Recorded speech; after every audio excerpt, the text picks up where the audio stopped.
minsi Imana yaduhaye. Asante sana kwa jioni nzuri ambayo Mungu ametupea. Imana ishimwe ku bw'ikaze baduhaye. Tunashukuru kwa ukaribisho ambao umetukaribisha. Turayishimiye cyane. Tunafurahia sana. Kandi kutwakira ni ngombwa. Kwa kutukaribisha ni kitu kizuri sana. Iyo abantu badaherukanye bagize igihe batabonana, wakati watu wanakuwa siku nyingi bila kuonana, ni byiza kwakirana. Ni lazima wakaribishane. Turashimira kandi abashumba. Tunashukuru kwa niaba ya viongozi wachungaji badusabye ko tuzabana mu ijambo ry'Imana, ambao wametualika ili tupate kuwa pamoja kwa neno. Bashumba turabashimiye. Wachungaji tunasema ni asante kucizere mwatugiriye, kwa vile ambayo mmekuwa na matumaini kwetu kugira ngo duhagarare imbere y'iri teraniro tuganira ijambo ry'Imana, ili tupate kusimama mbele ya mkutano tukihubiri neno la Mungu. Turabashimiye. Imana ibaheze umugisha. Mungu wa mbinguni awabariki. Twakiriye nanone abashumba kandi ari ababyeyi bacu. Tunawakaribisha wachungaji na wazazi wetu kuba turi kumwe, kuwa tuko pamoja. Turabakiriye mwese. Imana ibaheze umugisha. Tunawakaribisha nyote na Mungu awabariki. Nakiriye kandi hari abantu nabereye abashumba kera. Mimi nimekuwa kiongozi wa mmoja kati yenu. Nababonye, nimewaona, nishimiye kubana namwe, nimefurahi kuwa pamoja nanyi, kandi tubahaye kaze na tunawakaribisha. Hari ababuze ababyeyi, kuna wale ambao wamekosa wazazi, tuboneyeho kubahumuriza no kubakomeza. Tunatoa salamu za rambirambi. Icyo tuzi neza, kile ambacho ndo tunakijua kandi twizeye na tunakiamini, nuko turi mu rugendo rwo kuja mu ijuru. Ni kwa sababu sisi wote tuwasafiri kwenda mbinguni, kandi abadusize niyo bagiye, na wale ambao wametuacha wamekwenda huko, tuzabasanga, tutawakuta. Imana ikomeze bakomeze, Mungu aendelee kuwaimarisha. Kandi turabizi ko nanone mwakomeje gukomera. Tunajua ya kwamba mmeimarika na tena mmeendelea. Hanyuma baadaye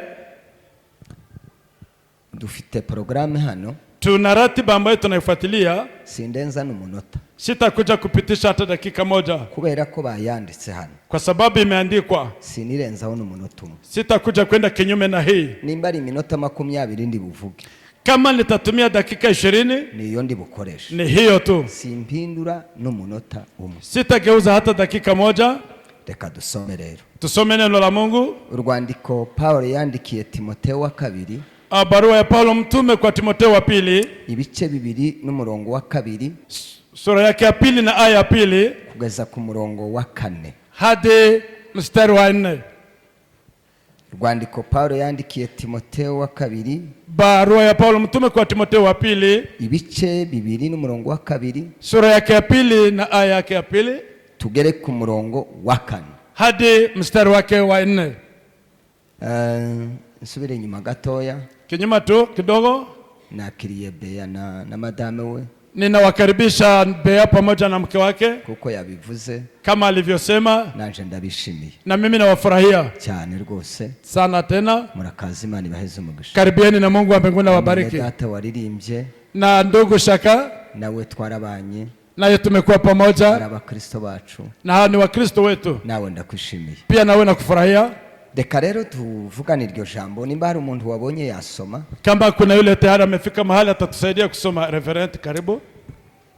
Timotheo urwandiko Paulo yandikiye Timotheo wa kabiri, ibice 2 umurongo wa 2 tugeze ku wa 4. Yes. Haravuga ngo, kandi ibyo mwanyumvanye imbere y'abahamya benshi, mubimenyeshe abantu bo kwizerwa bazashobora kubyigisha abandi. Uje ufatanya nanje kwihanganira imibabaro, kuko bikwiriye umusirikare mwiza wa Kristo Yesu. Ntawaba umusirikare kandi ngo yishire mu by'ubu bugingo, ngo abakinejeje uwamwandikiye ubusirikare. Amen.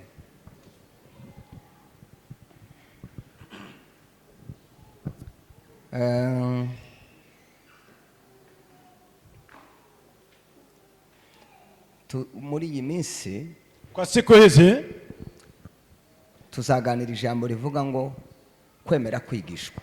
Lengo letu linasema kukubali kufundishwa.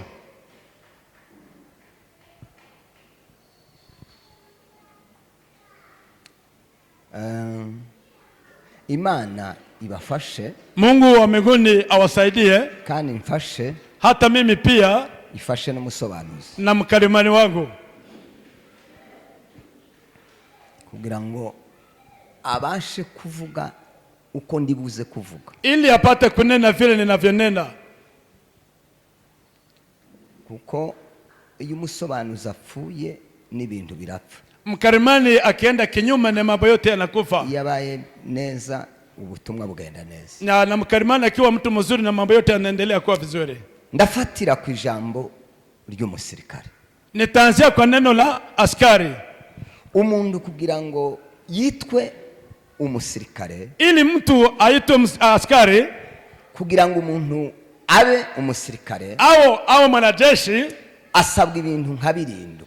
Kuna vitu kama 7 ambavyo anaombwa. Ariko muri ibintu birindwi, kwa mambo hayo 7 nzavuga iki kimwe gusa. Nitaongea kwa neno hili moja tu. Ariko ndabivuga, nitakuja kuyasema, mara nzavuge iki, lakini hii nitasisitiza, ari nkaco nzatindaho, na nitakuja kusisitiza hii sana. Icyambere, neno la kwanza, kugira ngo umuntu abe umusirikare w'igihugu, ili uwe mwanajeshi wa nchi, akwiriye kugira ubwene gihugu bw'ico gihugu. Ni lazima awe mwananchi wa nchi hiyo. Nta muntu ushobora kuba umusirikare, huwezi kuwa mwanajeshi, mwanajeshi adafite ubwene gihugu bw'ico gihugu, usipokuwa na mwenyeji wa nchi. Icya kabiri, neno la pili, akwiriye kuba, ni lazima awe mtu ukunda igihugu, awe mtu ambaye anapenda nchi. Iyo akigiyemo atagikunda, ukiingia sasa kwa kile na tena upende nchi, arashobora kuzakivamo, ni lazima unaweza kutoka, arashobora kuzagihunga, hata unaweza kukimbia, arashobora gutererana n'abandi, hata unaweza kukimbia wengine wakiwa kwenye mapambano. Icya gatatu, neno la tatu,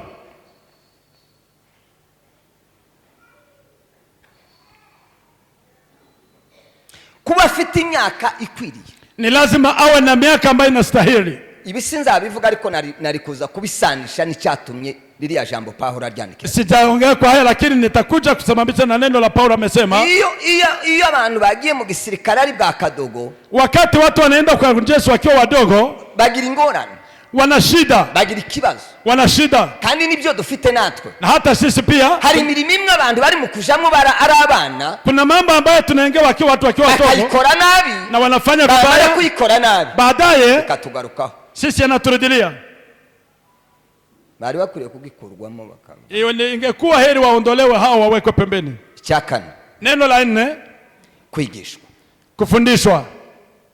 Iyo imyaka ikwiye, wakati miaka inastahili, bamujana kumwigisha rero, ni lazima waende kumfundisha. Aka niko nzatindaho, na hapa ndipo nitakuja kwenye kutia stari. Icya gatanu rero, neno la 5, icya gatanu, neno la 5, urwego rwa gatandatu, ni ngazi ya 6, akwiye kuba afite, icya gatanu, akwiye kuba afite icyizere. Ni mtu awe na matumaini. Nta muntu waje mu gisirikare bamufite amakenga. Huwezi kuingia kijeshi na watu wanakuwa na kasoro kwako. Babimenye neza, ukiwa na kasoro fulani, ntibashobora kukureka, hawawezi kukuruhusu.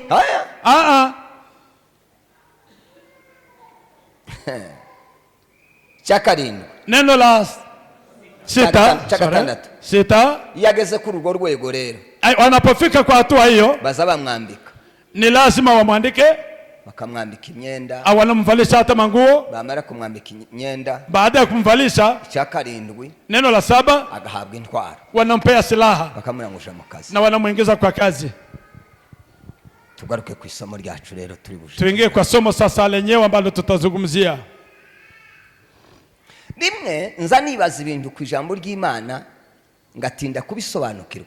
Mara kwa mara mimi huwa nakawa sana kwa neno na nakawa kusikia. Ariko umwanditsi yaranditse ngo tutaelewa yote mbinguni. Ariko umwanditsi yaravuze ngo byose tuzabimenya tugeze mu ijuru. Kubera yuko tuzabisobanukirwa tugeze mu ijuru. Kwa sababu tutaelewa tutapofika mbinguni. Nico gituma nzangera ku bintu bimwe ngatuza. Ndiyo sababu wakati nafika kwa mtu mara kwa mara. Paulo yandikiye Timotheo. Paulo aliandika akasema, aramubwira ngo umuntu niyemera igisirikare, mtu akikubali kuwa mwanajeshi, iyo yemeye kuba umusirikare, unapokubali ngo ndaza yongera kuja mu by'ububugi, hawezi tena kaingia kwa mambo tena kiyosha mu bya gisevi, hawezi kuingia kwa mambo tena ya kiraia. Kibazi cyatumye Yesu atugereranya n'abakristo. Nikafikiri kwa nini Yesu ametufananisha ndivyo.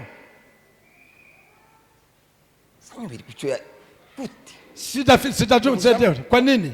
Mwebwe murebye mubona mumeze nk'abasirikare. Je, nyinyi mnapotazama nyinyi ni kama wanajeshi?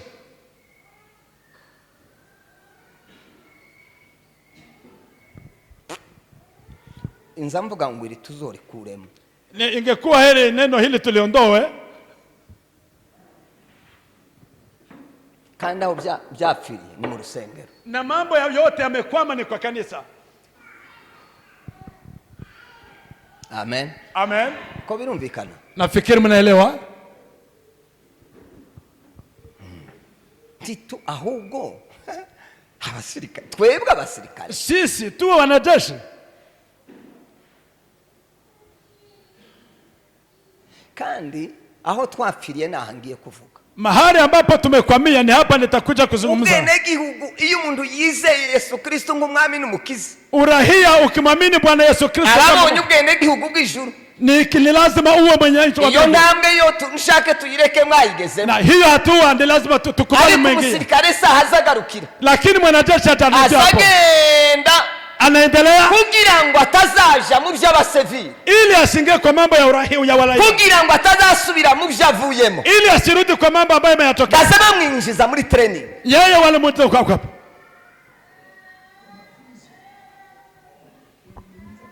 Asante sana. Ko birumvikana? Yes.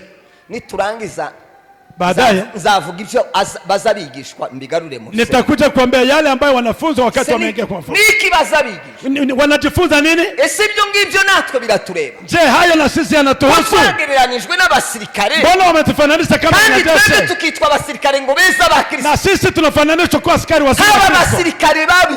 Kuna wanajeshi wabaya. Hakabana basirikare beza. Na kuna wengine wabaya. Abeza wazuri nabigishijwe ni wale wamefungwa bagasoza masomo na hata wakamaliza masomo kuri za ndambwe zo, hata wakafikiria kwa hatua zote. Abasirikare babi na wale wabaya ni wale ambao hawatafunzwa. Wanajua nini? Keretse nabo babaho hawako, keretse bakitwa riya zina rindi nyine, labda wawaite jina hilo lingine.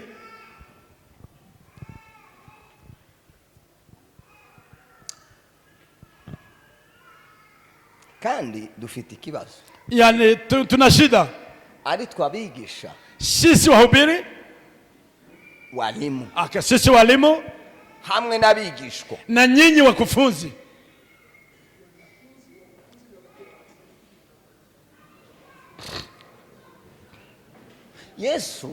Yesu Kristo yigeze kwibagirwa kwigisha. Kuna wakati alisahau kufundisha, arabyibagirwa akasahau, kandi ngo amare abigishwa barabibona na mitume wakaona, baramubwira, wakaona, wakamwambia. Akatube nk'abasoma, acha tusome neno Luka 11 n'umurongo wa mbere. Luka 11 aya yake ya kwanza.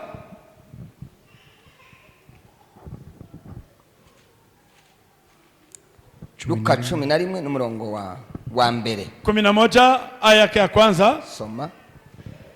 Nuko ari mu bantu, nuko ari ahantu hamwe asenga, arangije umwe mu bigishwa be aramubwira ati, databuja, twigishe gusenga, kuko Yohana yigishije abigishwa be. Siku moja Yesu ngo yasenganye n'abigishwa, alikuwa akiomba pamoja na mitume wake. None ngo arangize, baadaye ngo umwigishwa umwe aramusohokana. Basi mwanafunzi mmoja akamwambia waendoje, aramubwira ati, akamwambia twigishe gusenga, utufundishe kuomba. Yohana we yigisha, Yohana yeye alikuwa akiwafundisha wanafunzi wake, yigishije abigishwa be, yeye aliwafundisha wanafunzi wake. Ni ngaho yaramubwiye ati turi mu gusenga amafuti, na yeye akasema sisi tunaomba lakini makosa. Gusenga biza byigishwa, kuomba ni kitu ambacho kinafundishwa.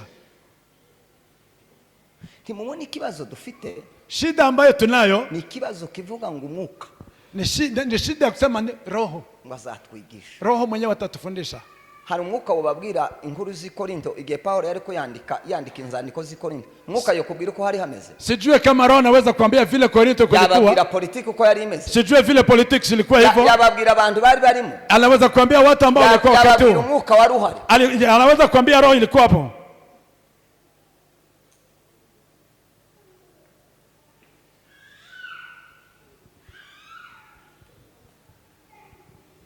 Tana haleluya nzanatera kuranga ngo uzaza. Haleluya nitashauti kidogo sana.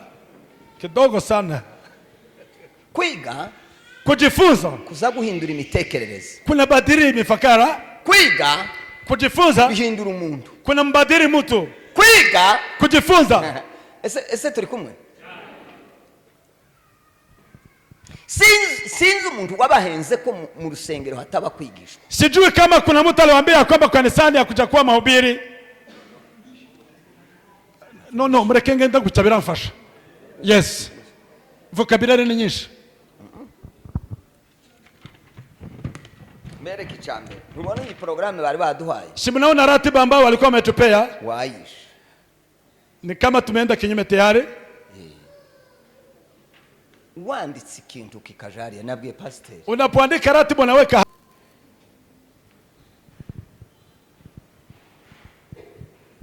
Amen. Amen. Ko binumvikana. Yesu yaribagiwe alipoasahau. Ndi musi yabwiye abigishwa arababwira ngo nzazuka. Siku nyingine akaambia mitume ati nitafufuka. Ngo babaza Yohana. Wakahojiana wakamuuliza Yohana. Bati abigishwa babwira Yohana ati wewe uzumwegera. Wale wakamwambia Yohana, wewe ambaye unakuwa karibu naye, mubaze kuzuka niki? Muulize kufufuka ni nini? Ijambo kuzuka ntibari bazi. Wao hawakujua nini maana ya neno kufufuka.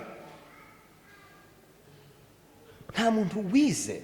Hakuna yule ambaye amekuwa msomi uzukora ikintu ambaye nabi kandi yaracigisha. Ambaye anaweza kufanya vitu vibaya na tena amejifunza. Ubumbwira ngo kabiri na kandi kabiri. Ya unaposema kabiri na kandi kabiri guteranya. Okay, 2 + 2 ni 4. Iko 4.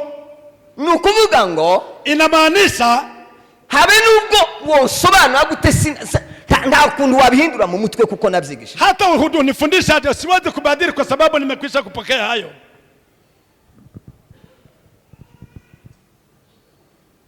Mu Baheburayo kwa kitabu cha Waebrania hari kintu kimwe ijambo rimwe rizari intangaza. Kuna neno ambalo limeshangaza. 5:12. Sura ya 5:12. Waebrania 5:12 musomyi wacu. 5:12. Kandi nubwo mwari mukwiriye kuba abigisha, ubu kuko mumaze igihe kirekire mwiga, dore musigaye mukwiriye kongera kwigishwa, namwe ibyishingiro rya mbere by'ibzavuzwe n'Imana, kandi mwahindutse abakwiriye kuramizwa amata aho kugaburirwa ibyo kurya bikomeye. Nuko ese turi kumwe? Ko murumva bakesho wamama mnasikia? Kera zamani niko nzanumva nk'amakuru. Ni mimi nasikia habari. Ariko ni nako byari bimeze. Na ndivyo ilivyo. Iyo umukobwa yashakwaga. Wakati msichana alipoolewa, iyo yajaga kugenda. Wakati alikuwa karibu kwenda kwake, baramwicazaga. Walikuwa wanamkatisha. Bakamubwira ngo. Na wanamwambia, ugiye kubaka. Wewe unataka kujenga boma? Hanyuma rero wumve. Usikie ibyo uzahura nabyo. Yale ambayo utakumbwa nayo. Abagabo bose ni bamwe. Wazee wote ni wamoja. Hariho iki. Kuna neno hili. Hariho iki. Na hili. Niki. Na hili. Niki. Na hili. Uramenya. Tafadhali jazari.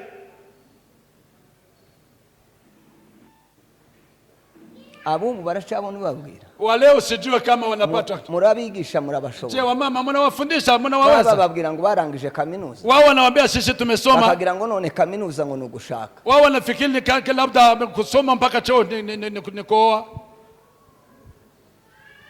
Kubaka bizabyigishwa. Kujenga ni mambo ambayo yanafundishwa.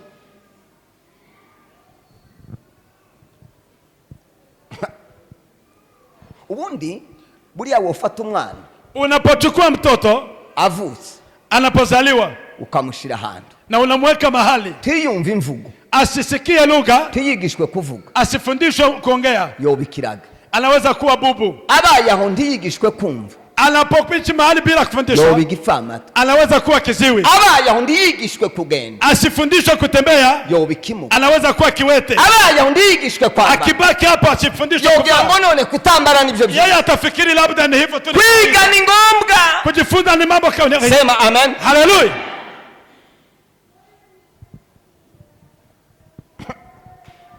Uyu mwanditsi arandika ngo, Mwandishi huyu akaandika, ngo nubwo mwari mukwiriye kuba bigisha, ingawaje mmestahili kuwa wanafunzi, narebye nsanga muracyasabwe kandi kongera kwigisha. nilitazama nikaona ni lazima tena mfundishwe. Kubera iki? Kwa nini? Ntibakuze. Kwa sababu hamjakuwa.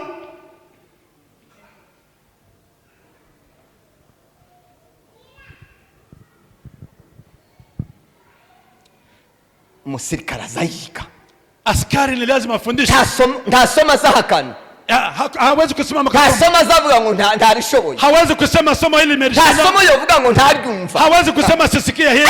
Gute ngo ntaryumva? Impossible. Ntibikunda. Haiwezekani. Ese turi kumwe? Je, tuko? Mwavuga ngo amen. Nzaza kubigarura hano mu rusengero. Nitakuja kurudisha mambo haya. Abiza.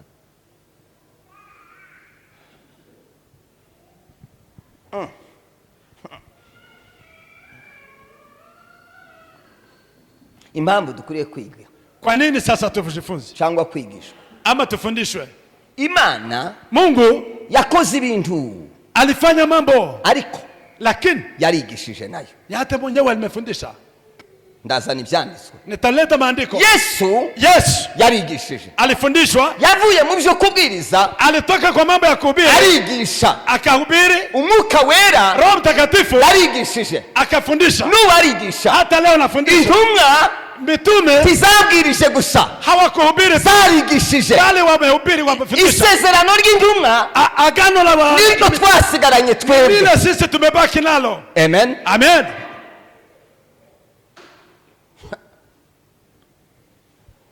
sinumva ukuntu umunyeshuri yo kwinjira mu ishuri Sijaelewa nini kwa vile mwanafunzi aingie kwa akabwira darasa. ubundi kubera ubuswa twagiraga, Kulingana na vile sisi tulikuwa sasa na akili mbovu. twageze duhunga icyongereza ngo ntaco kimaze, Tulikuwa tukikimbia somo la Kiingereza hatusikie. imitwe ibose. Somo hilo lilikuwa kabisa gumu. Umuntu akama ngo profeseri w'icyongereza araje, Mwalimu tu akiingia tu na leo natafuta njia ya kupita. cyangwa imibare, Hata sana mathematics. bigasa naho nta kamaro bigufitiye. Ni kama haya kukuwa na samani. Niko tumeze no mu rusengero, Na hivi kanisani ndivyo zaza tulivyo. kubereka uburyo Nitawafundisha abantu badashaka kwigishwa, watu hawataki tena kufundishwa, bimwe bakabihunga, wanakimbia mambo ibindi bagasa n'ababizi na wanajifanya kandi batabizi, na hawajui, wabyize. hawajajua. Hari uruhare rw'umwuka, Ni mambo ya kiroho, hakaba naho umuntu ategerezwa. na kuna mahali pengine Gusa muzobona umwuka agarahangwa bi, hakuna siku mtaona roho akisimama akifundisha mwenyewe. ubundi sakorera si muri twe. Sasa roho wa Mungu si anafanya ndani mwetu.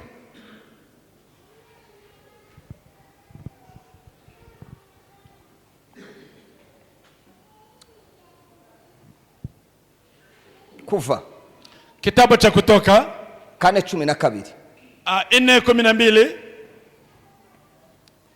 na 15. hadi 15. Musomyi wacu Atakuja kusaidia.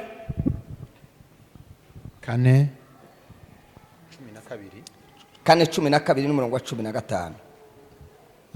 haravuga ngo nuko none genda naje nzaja mbana n'akanwa kawe aho kwigishe ibyo uvuga. 15 nawe uzaje uhora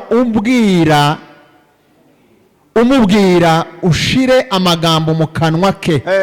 Naje nzaja mbana n'akanwa kawe nake mbigishe ibyo mukora. Ubundi mara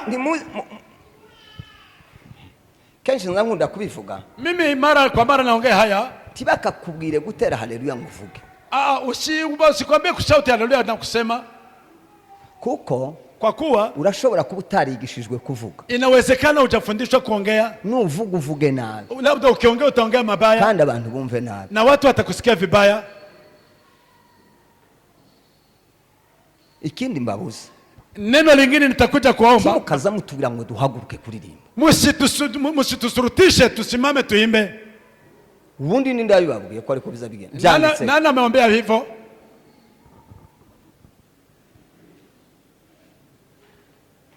Twendi duhaguruka kuko muvuze ngo duhaguruke. Hatujasimama kwa sababu nyinyi mmesema Twe tusimame. duhaguruswa nico mukoze kikadukoraho. Tunasimama kwa sababu ya kile mfanya na kimeguza moyo wetu.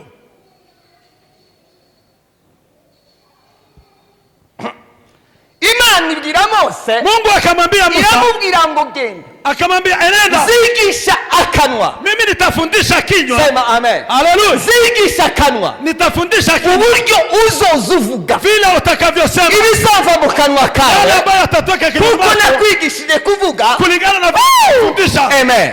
Amen. Kuvuga biza byigishwa. Kusema ni mambo ambayo yanafundishwa.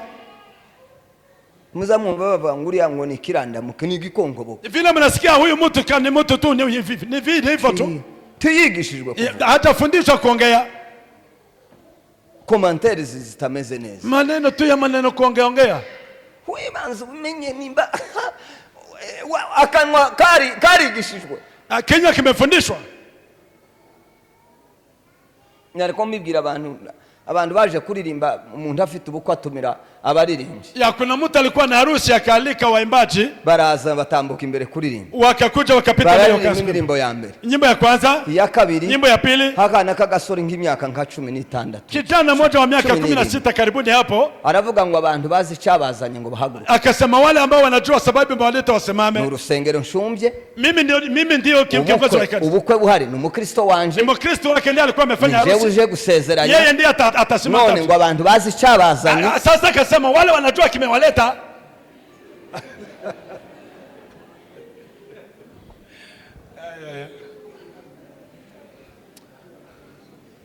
Kwiga.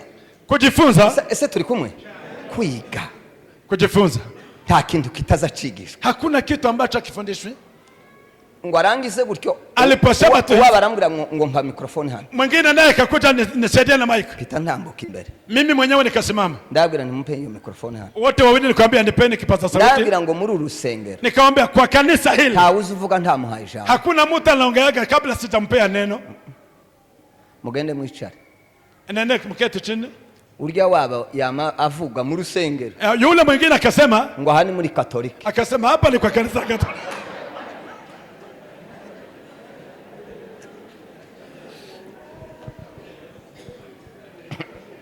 Byo byose gusa no kubura kutigisha. Haya yote yametokana na kutokufundishwa.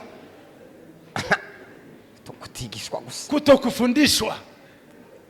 Ndi sawa ni muri Katolika ni mugende mu. Sawa, mimi nikasema okay ni Katoliki, lakini nyinyi mketi tu. Kandi ngo baherutse Ni hiyo siku tu baririmbye barinda bataha. ni hizo nyimbo tu na wakaenda.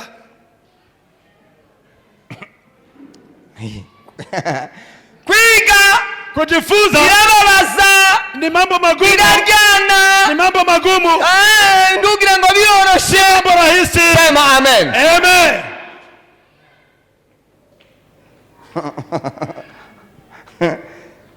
Muri Katolika Kwa Katoliki Imana ibwira Mose, Mungu akamwambia yamubwira ngo wewe Musa, uzoba Imana kuri Aroni, wewe utakuwa Mungu kwa Aroni. uzoza nshyira amagambo mu kanwa kawe. Mimi nitaweka maneno kwa Nawe kinywa chako. uyabwire Mose, Na wewe utamwambia Aroni. Utamwambia Haruni. Aroni ni uzi kuvugana n'abantu. Aroni ndiye anajua kuongea. Wewe uzi kuvugana nani? Wewe unajua kuongea nami. Ariko ntuzi kuvugana n'abantu. Lakini unajua kuongea na watu. Aroni azi kuvugana Lakini n'abantu. Haruni yeye ni mfundi sana. Sema amen. Haleluya.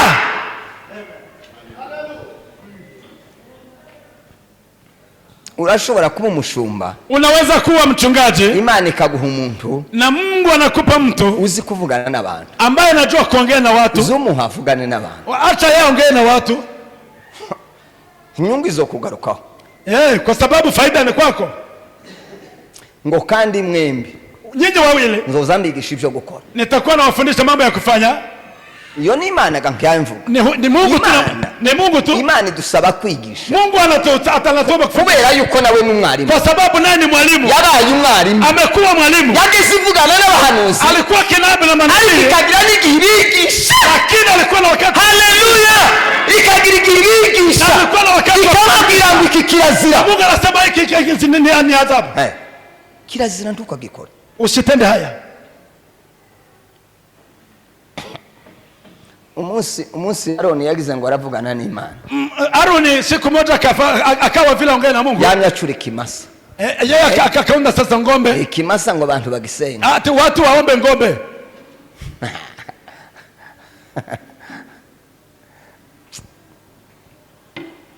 Buriya ngira utuntu tumwe no mu rusengero. Hata kwa kanisa mahali nina. Nzana amamenye umuntu uzutera haleluya ikazi panze neza. Mimi najua yule ambaye anashauta haleluya na inakuja ikiwa samaka. Inza abantu bazabagira commentaire nziza. Ninawajua wale ambao wanakuwa na maongezi mazuri. Wewe uzutera haleluya. Wewe kazi yako ni kushauti. Iziryo. Inakuwa vizuri. Yesu yarakwigishije. Yesu amekupea hiyo. Nawe wewe tukaza komanda ndubisho.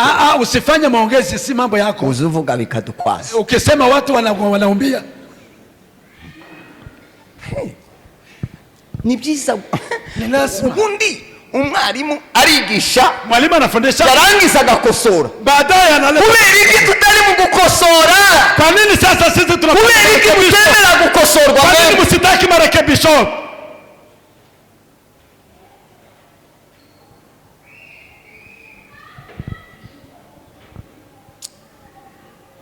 Muraza gusoma kandi kuva 24 n'umurongo wa 12. Kutoka sura hiyo mtakuja kusoma 24:12 ya 24 mstari wa 12. Mstari wa 14. Yesu yarigishije, alifundisha, yavuze ubutumwa, alihubiri, avuga ubutumwa, akahubiri, aravuga abantu baadaye akasema hawa watu bategerezwa kwigishwa, lazima wafundishwe gukora ibintu nabi kwa sababu wanafanya makosa. Kubareba ngabona bari mu gutambika amaguru, watazama kuna mambo ambayo bari mu kuvuga uko nzavuga, hawataongea kama vile, bari mu kugenda uko ngenda, hawaende kama vile ndio kubigisha. Ni lazima ufundishwe. Amen. Hallelujah. Wamenye ibintu, wajue mambo.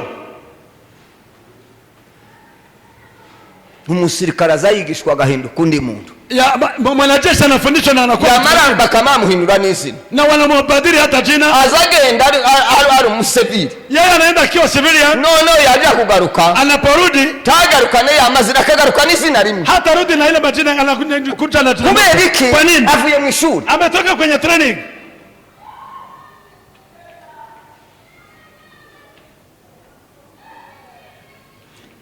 Yohana 8 n'umurongo wa 10 n'umurongo wa 2. Yohana sura ya 10 na 12.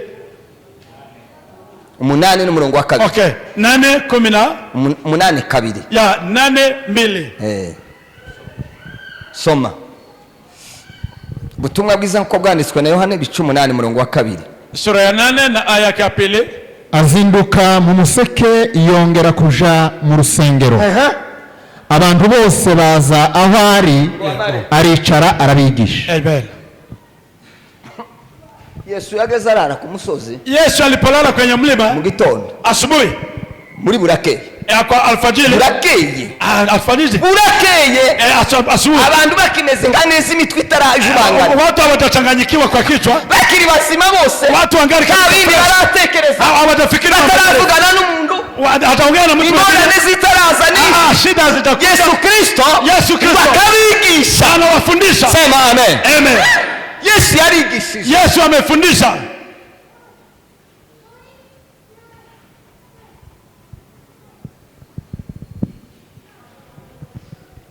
ubwo butumwa bwa Yohana, Kwa injili ya Yohana 18:20, 18:20, ibice 18 n'umurongo wa 20, 18 na aya ya 20, 18 no kuri 20. Haravuga ngo Yesu aramusubiza ati, nigisha abisi neruye, iteka nigishiriza mu masinagogi no mu rusengero, aho abayuda bose bateranira, ntaco navuze rwihishwa. Ni gute nyine? Amen. Twe turi mu kubishirika. Kwa nini sasa tunaficha nini? Kwa Yesu. Kwa Yesu. Yesu. Yesu. Yesu. Twe twarahwereye. Sisi ni kama wafu. Ni bitangaza. Ni mambo ya ajabu. Twe turi mu kwama dutinya abana b'abahungu b'imyaka 17. Sisi ambao tunaogopa vijana wa miaka 17 ngo baradutera imigeri hadi watatupiga nani teke. Huku turagira dute? Tutafanya nini? Usakutika. Kujifunza. Ngo baratera bashumba ngo baraduhitana. Watapiga teke wachungaji. Osako. Ngo twisanga ahantu. Ati tujikute mahali.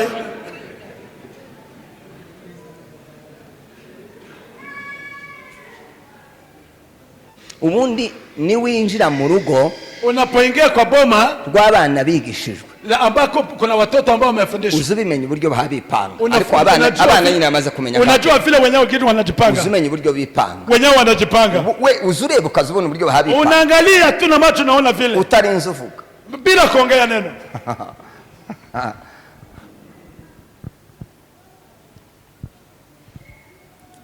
Handi hari bihohotere nyine uzumureba, na mahali ambapo kuna watoto ambao ni hawajafundishwa na hivyo. Nigeze kuja mu nzu umwe y'umugabo umwe nashika yanakira bazani fanta umwana kaitora. Mahali nilifika walikuwa wanipea soda, mtoto tu anaingia anachukua kama ai yamara akamukubita na namchapa tena, iwa akamukubita yeye baba mtoto anamchapa, kamubwira ngo mureke, namwambia tafadhali mureke, tafadhali. Niko wamwigishije kwa ndio masomo azozanywa fanta z'abashitsi, wakati wageni wanaingia hao wanakuja soda. Noneho mbuche munsi umwe arambwira ngo uzamunkubitire. Siku moja akasema tafadhali mchungaji uchape mtoto wako. Yari umukristo wanje Burundi. Yeye huyu alikuwa ni mkristo wangu Burundi. Uzamugukubitire. Mimi nichape mtoto wako? Ati. Akasema ndio. Sawa. Sawa. Ngo buche ndahagarutse. Siku tena nikarudi. Abazanye fanta. Wakaleta soda. Arayitoye. Mtoto akachukua tena. David. Ngwino hano ndakubarire. Kuja nikwambie. Ndamwinjiza mu chumba, nikaingia kwa chumba, aninza kumba kamwe kabashitsi. Kuna chumba moja ilikuwa hapo tu, ndakinga, nikafunga mlango, amaze ndamukubita, nikamchapa.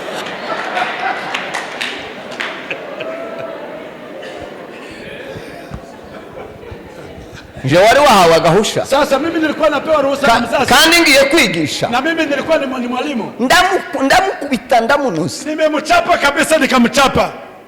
Uzi byakurikiye? Unajua yanafuata? Yamwe yigisha bari umunabe. Yeye alikuwa mwalimu wa wenziwe. Umushitsi yaza. Mgeni alipokuja. Ninakamwira ngo pastor araje. Akasema pastor anakuja. Kakama kinjira mu chumba. Na wanaingia kwenye chumba. Umushitsi yamara kugenda. Na baada ya mgeni kuja. Akamwira ngo yataje. Akamwambia mgeni ameenda. Ngo yataje. Na mgeni ameenda.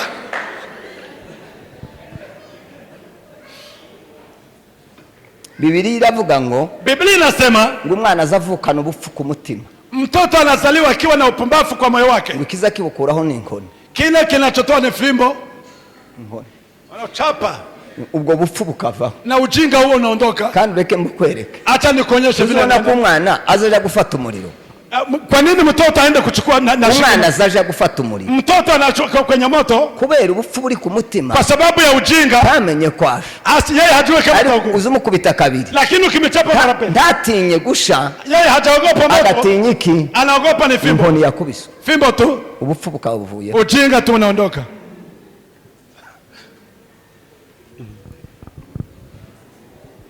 Ubushize naravuze. Ya last time nilikuwa nikiongea. Twadukuriye gukubita abantu bamwe. Ingestahili tuchape watu wamoja na wamoja.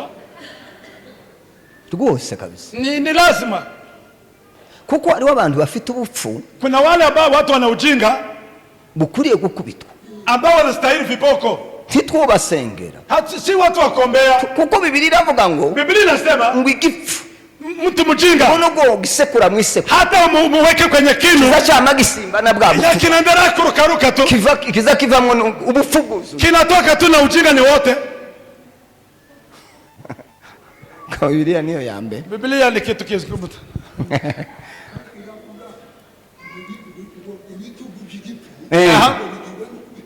Mabega ya mjinga kazi yake. Ibitugu by'igifu bigirwa no kubikubita. Mabega ya mjinga ni lazima yachapwe. Iyo ni Biblia. Iyo ni Biblia inashuhudia. Abantu rero bari mukuzana utundu two gupanga twabo. Watu wanaleta mambo yao binafsi. Jewe nemera umuntu usana Biblia. Mimi nakubali mtu ambaye anasema akambira ngo Biblia iravuga yeye ananiambia Biblia inasema hivi. Uzohakana ngo ibisibi ntibiri muri Biblia. Ukikana haya si mambo ya Biblia. Nuko umusirikare mwanajeshi azayigishwa ni mtu ambaye anafundishwa. Haleluya, amen. Azayigishwa ni mtu ambaye anafundishwa. aba bantu bamenye ijambo ry'Imana, hawa watu walijua neno la Mungu, bamenye yuko Imana izayigisha, na wakajua kwamba Mungu anafundisha, bamenye yuko Yesu Kristo yigishije, wakajua kwamba Yesu Kristo alifundisha, kandi baziko tena wanajua Mwuka Wera ari umwigisha na Roho Mtakatifu ni mwalimu. Luka ibice 12 n'umurongo wa 12. 12.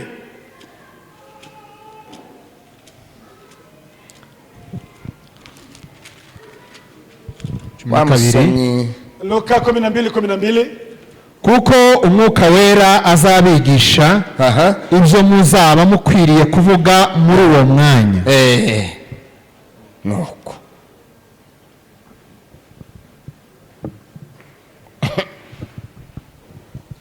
ngaka kantu kaharibishije abantu. Sikia sasa neno hili, ngo Umwuka yajanye baza banabesha watu wanadanganya. Umwuka yajanye ngo Paulo ngo kuja kumwigisha, ati Roho amempeleka Paulo kwenda kumfundisha. Yagiye kugaragazwa, alienda kujaribiwa. siko nadhani ni hivyo, yagiye kugaragazwa, alienda kujaribiwa. ngo Umwuka ngo twaha Umwuka ngo asoza kwigisha, tumepewa Roho kutufundisha. ngo amare twebwe sasa sisi tugire gute? tufanye nini? Ko havuga ngo yatanze imirimo 5. Biblia inasema alipeana 50.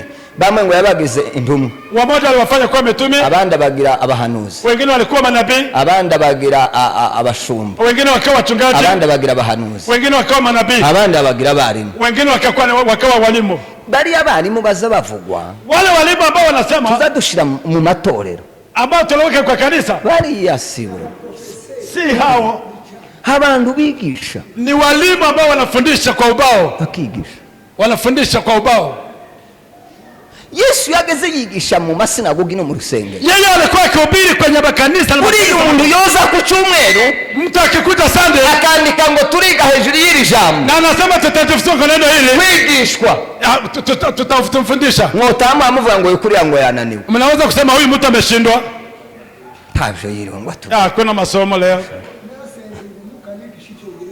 aho ngo yarasenze ngo yiga Icyongereza byarananiwe. Yeye mzee ameomba ajue Kiingereza lakini nange narasenze byaranze, hivyo paka nukuja ku ishuri nkiga, ni lazima tuike kwa shule. Bakambwira ngo good morning ico bisobanura, wanamwambia bonjour. ese turi kumwe? Umwuka yarigishije, Roho Mtakatifu alikuwa ni mwalimu, ariko hariho n'urwego rwabo yagize abigisha, lakini kuna ngazi ya wale ambao wafanya mitume, walimu, intumwa, mitume, kandi nizo twebwe, ni sisi. ariko hajya urwego rwo hejuru n'urw'intumwa, ngazi ya juu ni maposo ama mitume. Ndakaretsako, acha tu hiyo. Matayo 28 na 19 na 19 kugeza kuri 20 hadi 20. Ese turacari kumwe? Ubu ndahita nihuta rero, nishaka turaza kurangiriza kuri ibyo. 28 28 umurongo wa 19. nuko mugende muhindure abantu bo mu mahanga yose abigishwa, mubabatiza mu izina rya Data wa twese n'Umwana n'Umwuka Wera. Komeza 20 ndahariho. Mubigisha kwitondera, mukiwafundisha kwitondera ibyo nababwiye byose. Yes. Amen. Itegeko twasigiwe n'Umwami Yesu, sheria ambayo tumepewa, yavuze ngo tuzigisha abantu ijambo. Yeye anasema tuwafundishe watu neno la Mungu.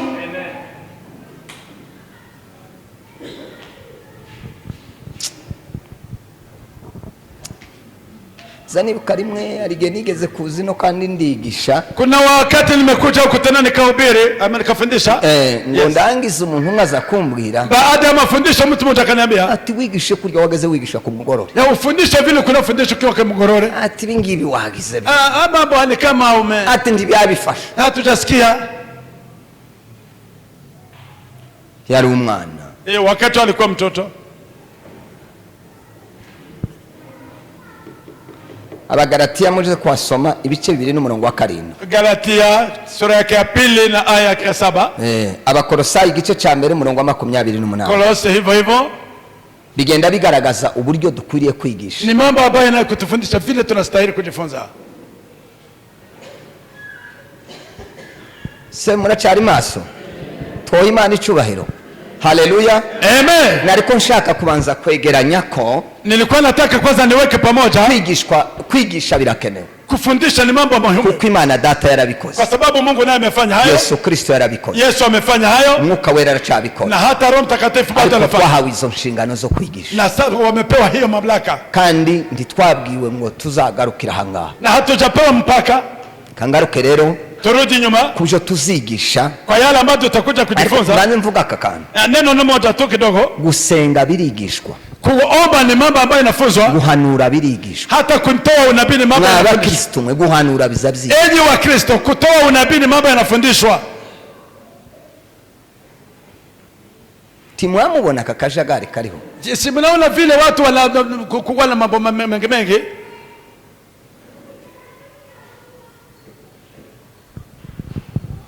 Umuntu arimo kwiyadukiza gusa ngo mtu anasimama tu anasema nataka kutoa unabii. Ubuhanuzi ndibuza gukomeretsa abantu. Unabii si kitu ya kuumiza watu. Oya.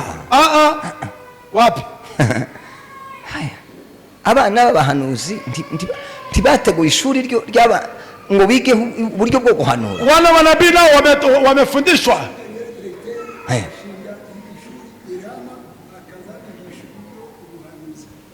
Hivyo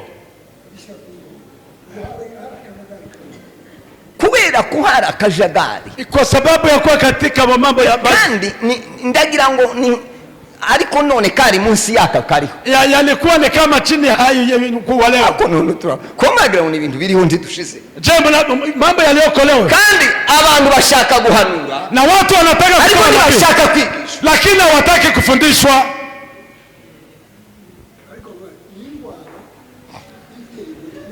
Ni kama ni ugonjwa ambao umeambukizwa watu wengi, sijui. Sema amen. Amen. Mzee bageze batubwira, mzazi hapo walikuwa wakituambia, bakatubwira ngo muzirinde ubuhanuzi ngo buza busenya, tafadhali mtajihadhari na unabii, umuryango, kwa sababu unabii unaharibu familia. Twageze dutinda kubyumva, sisi tulikuwa tukikawa sana ariko kandi twageze gatwizamura ngo tugendire. Sisi hatukukua tumejipandisha, kibaza ngo isi tunajiuliza za busenya gute, ni namna gani sasa unabii unaharibu. Mnaona ko bwasenye kwa leo, simuone ko abantu batakivugana, simuone watu ko abantu batandukanye, si watu wametengana. ariko ibiriho tibyigeze bibaho, lakini mambo yaliyoko leo hayajawahi kuwa. Turaba hafi ariko nta muntu wigeze atwara igiheko mu mufuko ngo abone uburyo aza gushambura. Sisi wakati wetu hakuna mtu ameenda na irizi ile ndana nyungu zari zirimo, abutakuwa tafaida kwari ukwitanga, ilikuwa tu kujitolea. Twagenda ijoro usiku, umuntu ushaka gusengerwa, mtu ambaye anahitaji maombi akaja kwa mushumba, anaenda kwa mapasta, bakatubwira ati mugende gamutegura amaombi, wao wanatambia nendeni muandae maombi tuje gusenga, twende tukaombe. Cyacho banduhaga twe, hakuna sada, hakuna sada, kwari ukwitanga mugahudumia, ilikuwa tu kuhudumia. Yeme ariko izi faranga lakini pesa zilizokolewa, lakini hari ukundu twarigishijwe, kuna vile tulikuwa haleluya, amen, hari twarigishijwe, kuna mahali tulikuwa tumefundishwa, turahinduka, umusirikare azahindurwa n'inyigisho, mwanajeshi ni lazima azahindurwa n'umwuka wera, atabadilishwa na n'inyigisho, atabadilishwa na mafuta, akagira irindi zina, kwiga birashobora guhindura umuntu, kwiga kurashobora guhindura umuntu, ya kujifunza kunaweza kubadili mtu anakuwa mtu mwingine. Cyambere rero tuzaza kwiga, Neno la kwanza ambalo tutakuja ibyo kujifunza umusirikare azayigishwa, ni mambo ya vile askari anafundishwa. yigishwa kurwana intambara Yeye mugana zose. Anafundishwa kupigana vita mahali popote. Habamwe isomo rivuga ngo Kuna somo ambalo abe yiteguye ni lazima awe tayari kurwana intambara yose kupambana mahali popote imugana, ambayo vita, kandi azazigishwa zose. na anafundishwa hayo yote, Baza kubagaburamo na hata wakiweka kwenye vipengele, abarwana izo mu kirere, wamoto waliwanga, abarwana izo mu mazi, wengine kwa maji, abarwana izo hasi, wengine kwenye udongo, abarwanisha indege, wengine ni angwa, abarwanisha za ardete, wengine wanafanyisha hivyo, nono bakabitozwa. na hayo yote wanafundishwa. Sema amen. Amen. Izo ngamba zose twebwe Hizo zote sisi bagira ibipe byo kubigisha kurwaniza, wana vikundi vya kufundishwa. izo zose nzazivugaho zose. Tutakuja kuongea kwa mambo kurwana zose, ni lazima tupigane vita izo mu hizo, kirere, anga, izo hasi, kwenye udongo, izo mu mazi, kwa maji, aho ziturutse zose, mahali popote vita itakuja. bazambwira ngo ntuje kunywa icyayi, Wanamwambia wewe hutaenda kunywa chai. tuje kunywa icyayi aha tuhageze, Hapa haujakuja kunywa chai, tuje kurwana. umekuja kwenye mapambano. Muri Yobu Kwa kitabu haravuga cha ngo umuntu akiri ku isi mtu akiwa kwa ulimwengu ngo abafashe igihehe, ni mtu ambaye anachukua wakati wa vita.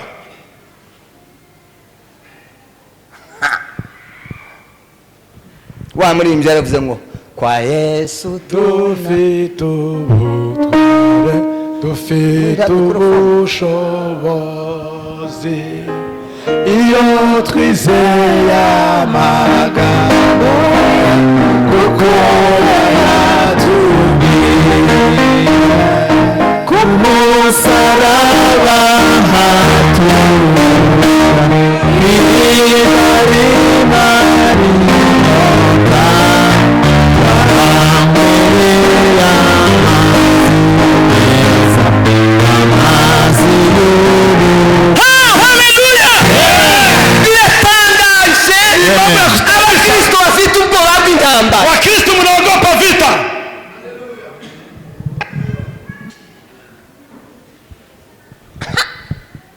Uri umusivili, Oh, civilian, turaba umusirikare mwiza wa Kristo. ujakuwa mwanajeshi wa Kristo. Umusirikare mwiza wa Kristo Askari wa yiteguye Kristo kurwana intambara zose, yeye ni tayari kupigana vita yote. intambara zose. Ikiwa vita ya aina gani? Kurasohoka ikanisa ngo gute Wewe unatoka kwa kanisa kwa sababu ngo nahuye n'intambara ikomeye, nimekumbwa na vita kubwa sana. nyabakiza Vita gani? ngo umushumba yambwiye nabi. Mchungaji ameniambia vibaya. Iyo ndi wayizeyo, Hujajifunza nani strategies hiyo.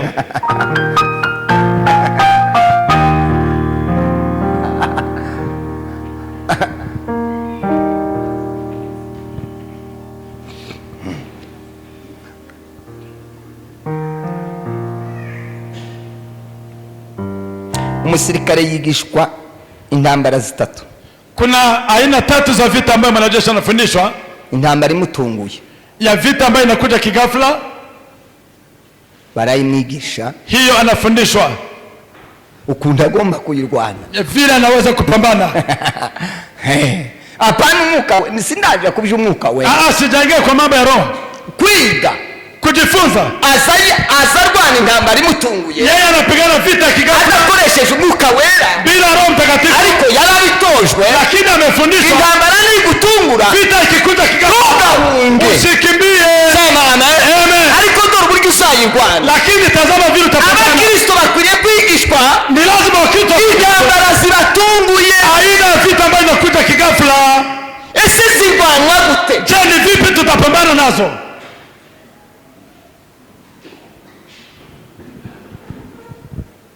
Niba nk'usoma ahantu hamwe, Tusome tu mahali urwandiko Pawulo yandika Abakorinto ba kabiri, Wakorintho wa pili 11:23. 11:23. Wewe ngugera nk'imbere gato. Utasonga mbele kidogo. haravuga ngo si abakozi ba Kristo bagabura ibye, noneho ndavuga nk'umusazi, mbarusha mu mihati, Iyo ni intambara imwe. ndarusha mu gushirwa mu mazu y'imbohe, aho ndabarusha ndarusha cyane gukubitwa Inkoni. birenze urugero, birenze urugero, inkoni zirenze urugero, kenshi nari mu kaga k'urupfu. nageze mu kaga ko gupfa. ibihe bitanu Aho. abayuda bankubise inkoni Bene wa 39. mwumve namwe inkoni 39, ibihe bitatu nakubiswe inda, kandi inkoni nyine zazikubitwa abasirikare.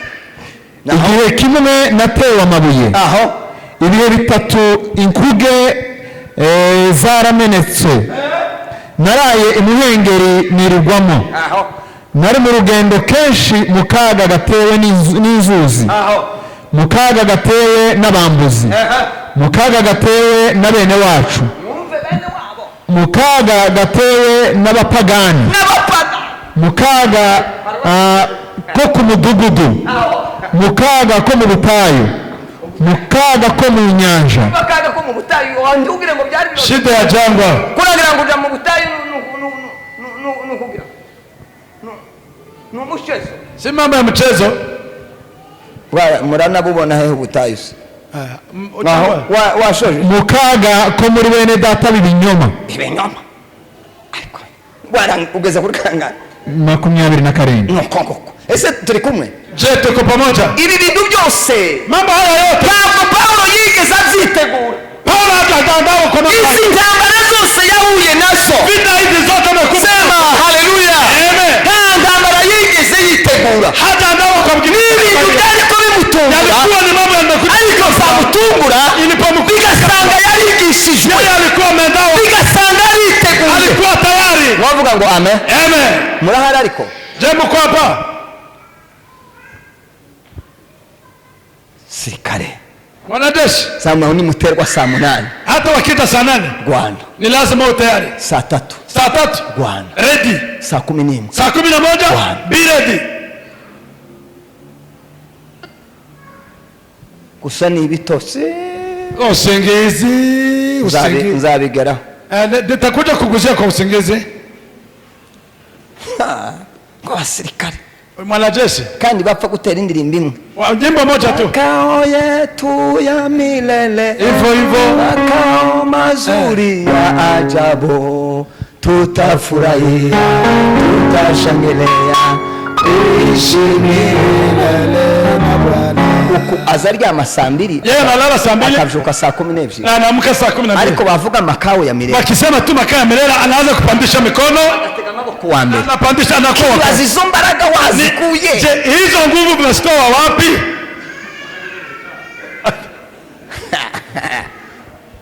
We. Sa witonde. Tafadhali tu. Iga. Jifunze. Ino twigishwe. Njoo tujifunze. Ese ko birasa n'ibyumvikana.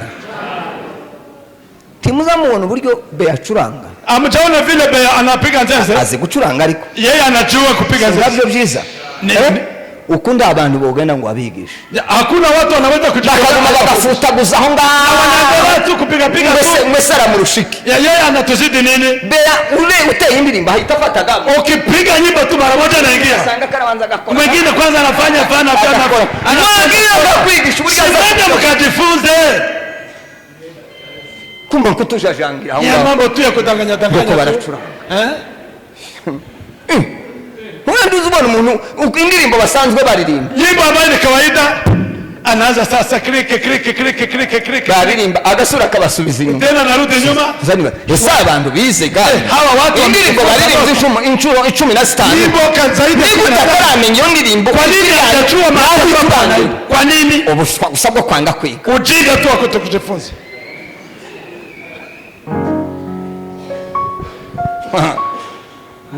Ese ko birumvikana? Umuntu yaje gusenga ngo man. Na mtu anapoomba na Mungu. Wayibona. Ifilo unaona. Tacho ndicho. Mimi si kitu. Tacho richo. Wewe si kitu. Uko gabwiye na Satani ngo ntacho. Na naambia shetani wewe si kitu. Ukusinga kurya kukuvuga babaga bavuze ngo bariko batubona nk'amahanzi. Yani kama vile walikuwa wakitona kama vile panzi. Ukwamaze kuririmba gutyo. Gusenga gutyo. After kuomba hivyo. Waririmba. Tunapoimba. Nduwagaciro. nguha agaciro nabo akanavuga ngo nuwa agaciro amaze kuvuga ngo ngo ntacyo ndi. Baada ya kushuhudia wewe si kitu, naimba tena wewe ni wasamani tena. Nimwige gusenga. Tafadhali babigishe gusenga, wawafundishe kuomba. Imisi yose ngo ndacuri cyo amapepa zareka kuza ko yamenye ko ndacuri. Kwa nini demoni wasikushike na tena wewe unasema mimi si kitu? Hebu umusirikare ariga ya n'umusirumu. Askari hata jikaira. Wewe nyine awe mwenyewe atawena nuruga. Hata kubona ni lazima tutafanya. Sema amen. Amen. Azana kirabamufashe ni lazima afanye kitu. Umusirikare wao wakamiritse mwenyewe ambaye kamilifu bomuteka hata umushike nyara azavuga nabi, anaweza kuongea vibaya, nzoza kubivuga impamvu. Nitasema kwa nini? Confidence, kujiamini. Ay kawaida bakiri ndeke nzahavuga hariya hirya, tutakuja kuendelea kuongea hayo. Amosi 11 11 Amosi 8 Amosi sura yake ya 8 n'umurongo wa 11 na 11. Ihute 8:11 sura ya 8:11 8:11 haravuga ngo dore iminsi izaza ni ku Uwiteka Imana ivuga, nzateza inzara mu gihugu, tizaba ari inzara y'ibyo kurya cyangwa inyota yo gushaka amazi, ahubwo izaba ari iyo kumva amagambo y'Uwiteka.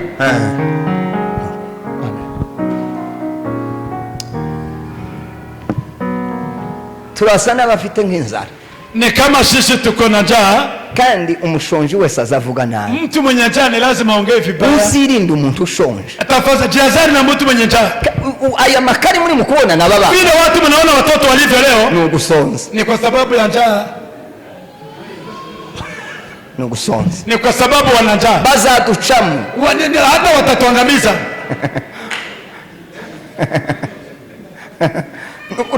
tutarabahaza ndababwiye, kabla tutawapea mambo ya chakula washibe, turamererwa nabi. Sisi tutaendelea kuumia.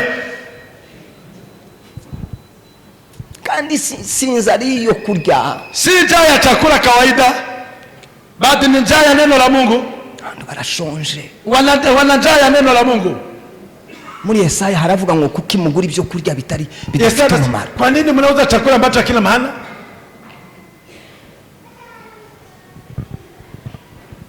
Icya kabiri, neno la pili, yitegura intambara.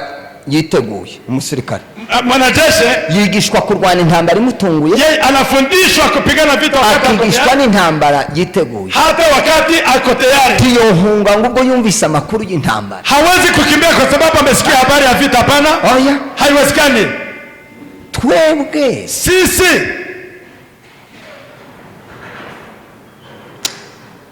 hakuno Yesu kuturagira dutemuka, tutafanya nini ndugu zangu? Twebwe dusiga umuntu yanga ahunga kuramutsa umuntu ngo ni umusirikare wa Kristo. Unaogopa kumsalimia mtu ati huyu ni mwanajeshi wa Kristo na unakimbia.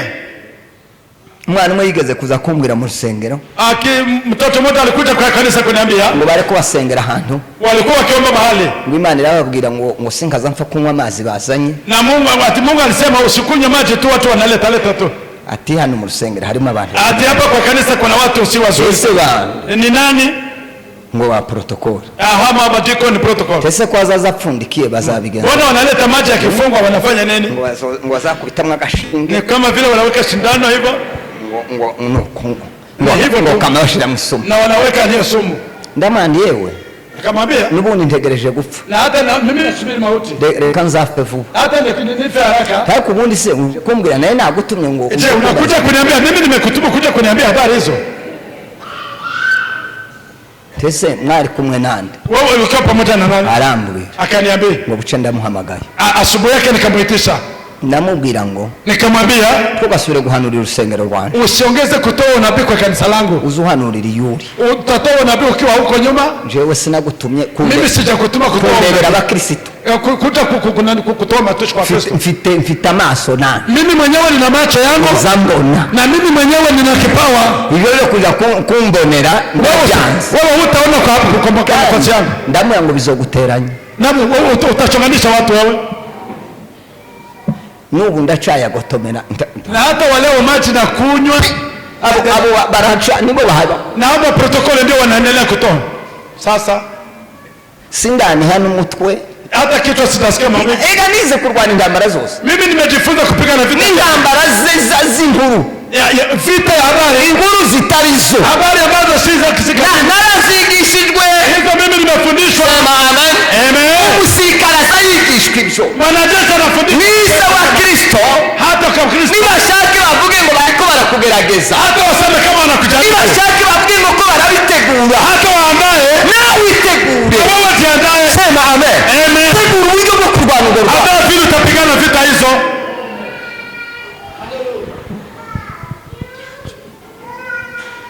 Umwana arasimbutsaho nk'uri umurozi, Kijana naruka ati huyu ni mlosi. uragiye kera waryamye mu nzu, Unalala ndio huyu ni mlosi. kandi umutima wawe urakwemeza ko atari byo, Na moyo wako unashuhudia kwamba huyu mtu si mlosi. uraye udasinziriye ngo bavuze ngo uri umurozi, Wewe unalala kandi utari byo.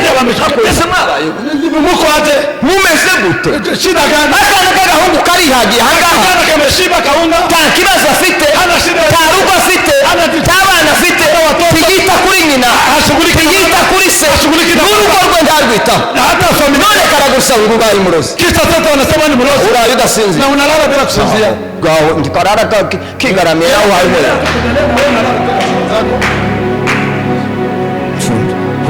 Uko kurabona wari umusirikare, umusirikare yorazwe ishinga yorara adasinziriye ngo bamubesheye. Huwezi ukasinzia kwa sababu wamekusema uongo. Kwa nini? Baramukubita akavuga ati icyo sinagikoze, Wanapiga fimbo nasema mimi sitafanya. icyo sinagikoze, Mimi sitafanya hivi. muni icyo sinagikoze. Muniue sitafanya hivi.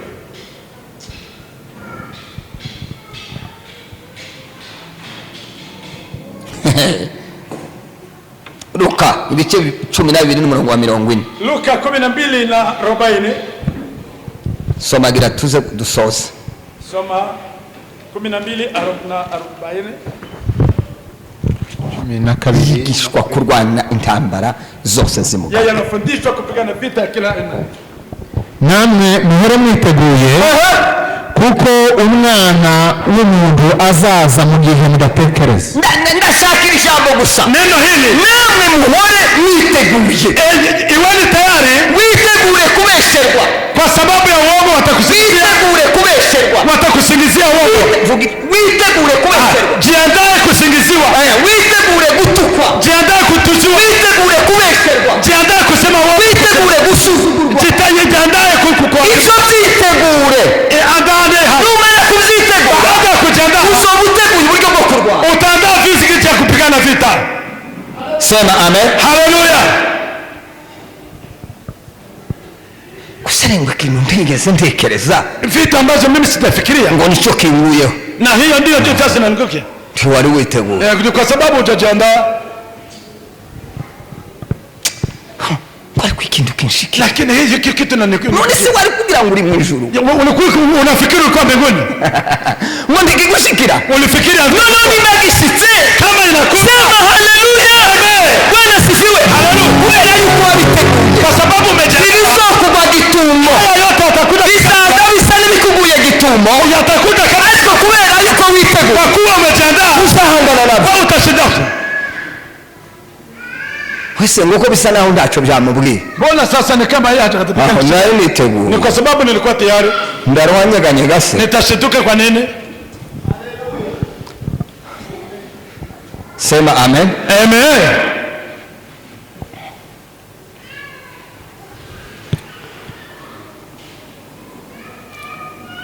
Tambara ya gatatu Vita ya tatu ni iy'amanywa nijoro, ni ya mchana na usiku. intambara y'amanywa nijoro. Vita ya mchana na usiku.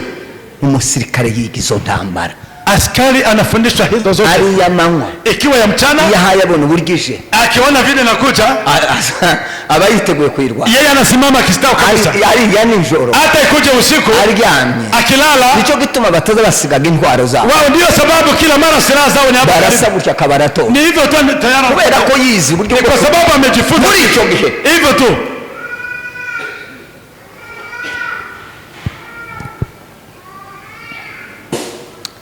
Amen. Amen.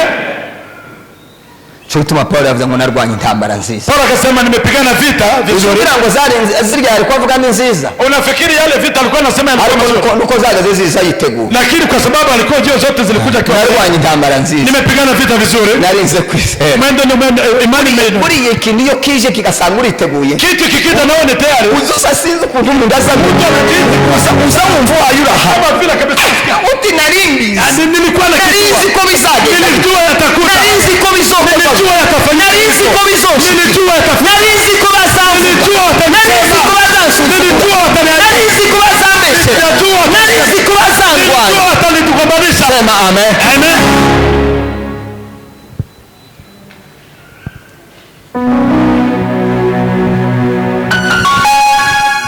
Urwanye bamparanga, Yani kama tu wameniharasi. nyine waho niko byari, erega wendi wari ubizi, Wewe hukujua. ariko wari ukwiriye kubitegura. Ilikuwa lazima waandae. Soma Yobu Yobu, dusoza itakuwa tunakaribia kwenda kwa ibice safari. 14 14 n'umurongo wa 14. na 14.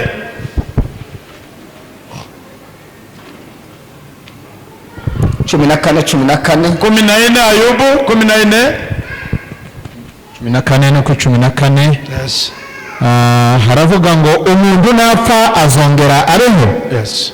naba nihanganiye iminsi y'intambara yanje yose, tegereje igihe canje cyo kurekurwa.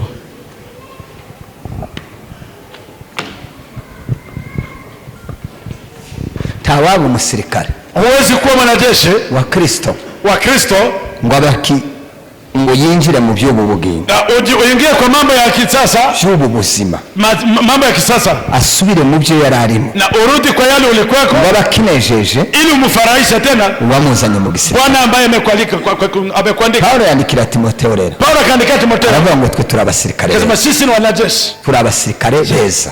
sisi ni askari wazuri. Umusirikare mwiza Askari mzuri nukurikiza ibyo yigishijwe, ni yule ambaye anafuatilia yamba iyo inatufundisha. yakoze uko yize, Kama amefuatilia hayo, aba yakoze uburyo abakozi igisirikare neza. yeye amefanya kijeshi kamilifu. Natwe abakristo Sisi wa Kristo dutegerezwa kwiga, ni lazima tujifunze, tukigishwa kurwana intambara zose, tufundishwe kupigana vita ya kila aina, intambara iyo ari yo yose, aina yoyote, yaza mu buryo bwo mu mwuka, ikiwa kiroho, yaza mu buryo bwo mu mubiri. ikija kimwili, Ni byiza ngo tube ni twiteguye, lazima tuwe tayari. kandi data Na Baba n'umwuka wera na Roho na Mtakatifu Yesu Kristo na Yesu Kristo bariteguye wako tayari kutwigisha kutufundisha hamwe pamoja n'abigisha na twahawe, walimu ambao tumepewa, aribo bashumba yaani wachungaji cyangwa se n'abandi bose bigisha na wale wengine ambao wamejifunza, bakatwigisha watufundishe kugira ngo dukore umurimo mwiza wa ili Kristo, tufanye kazi nzuri ya tube abasirikare banezeza Imana Kristo ambao unamfurahia kandi tukanezeza n'abantu. na hata wafurahisha watu.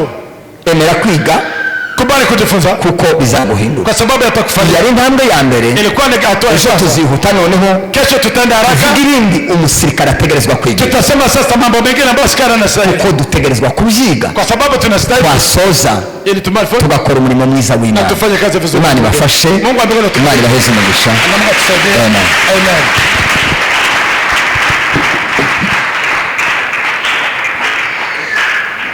Reka twongere Imana amashyi menshi ku bw'ijambo ryayo.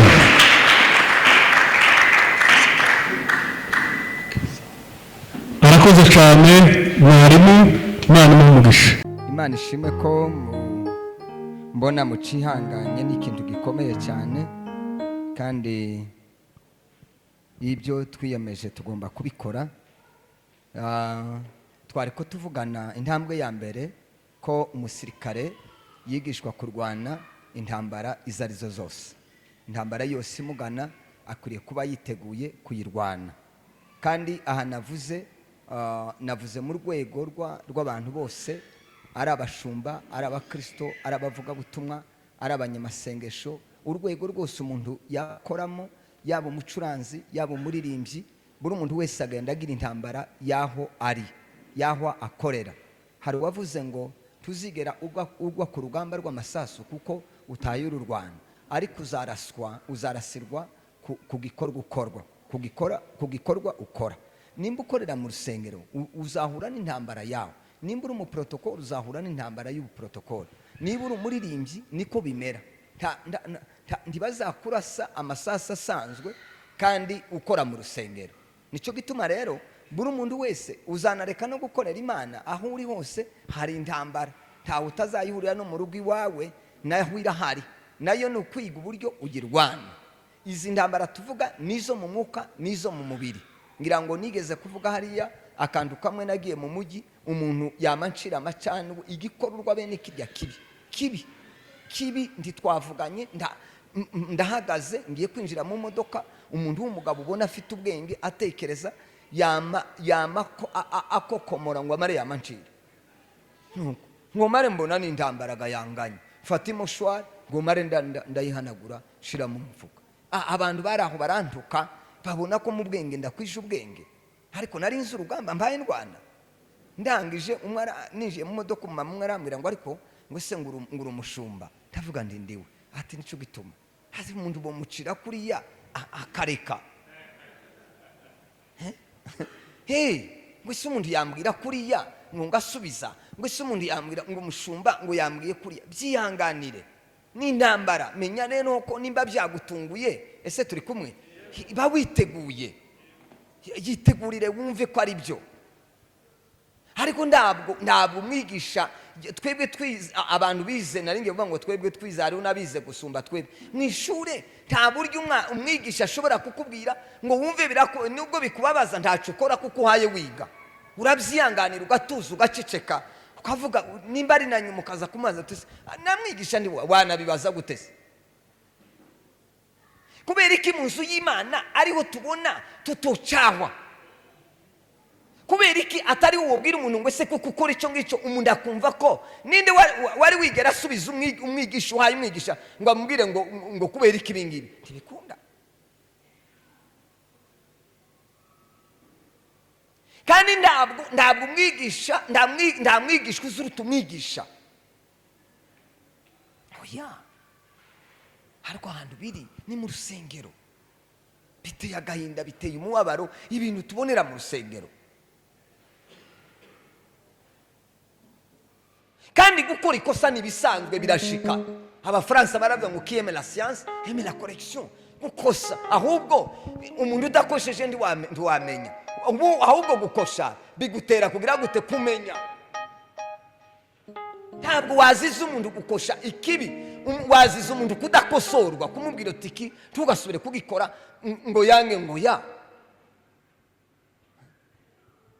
Kandi ibingibi mubirebye neza cyane biri mu matorero yacu, twebwe amatorero tubamwo. Simwe mwenyine, natwe turi mu Rwanda hari igihe abantu baza bagatangara bakavuga bati se biriya bintu bibaho, ese mwebwe nta gahunda mugira, ese nta mpango haba, ese nta masaha mugenderaho?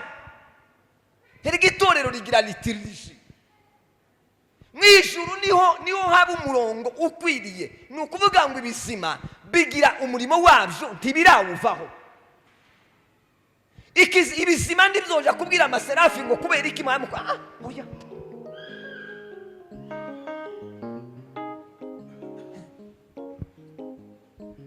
Ni muri twe tuse tubona umuntu abwira gushoma mu mushumba ubanza wihangane gatoya, ibumba iyo mikrofone shutiza, ibumba iyo mikrofone. Ushize hari umukristo waje uvuye mu rundi rusengero ngo arangize, tugiye guha umuvuga butumwa ruvuye muri Australia, umuvuga butumwa hagiye kwigisha, noneho barangije kuririmba, uwo mudamu n'umushitsi agenda kubwira umuhagarikizi wari uyoboye gahunda ngo nabanza muheze umwanya ngo avuge. Umuntu w'umushitsi tutazi yavuye ngo bamuhujambo, aramubwira ati wewe banza ugende wicare. Ariko kubera ko nza Sylvia mu rusengero ndabibona, mbona ko amwangiye, sawa. Nuko aragarutse, ngo amare kugaruka araza nshaho arambwira ngo umushumba ngo woza kumpa umwanya ndawuguha nyuma y'amateraniro umuvugabutumwa arangije. Igitangaza cyabaye, umuvugabutumwa atambutse kuvuga ubutumwa, noneho asaba abaririmbyi kuririmba. Bararirimba ngo barangize kurya agiye gutanga. Uwo mama nawe akaba yatambutse kuri podium ngo arangize gutya amabwira umuvugabutumwa ngo namuhe microphone ngo abanze ngo afite ijambo. Ndababwiye ibintu nabonye mu isi, nari mbagaza, mpagarara ngira Imana. umucuranzi wacurangaga yahise atambuka ngo ashike yamamwaka microphone, aramubwira ngo uje kwicara, uri mu biki w'umushitsi. Ariko urumva ko yari abimenyereye iwabo.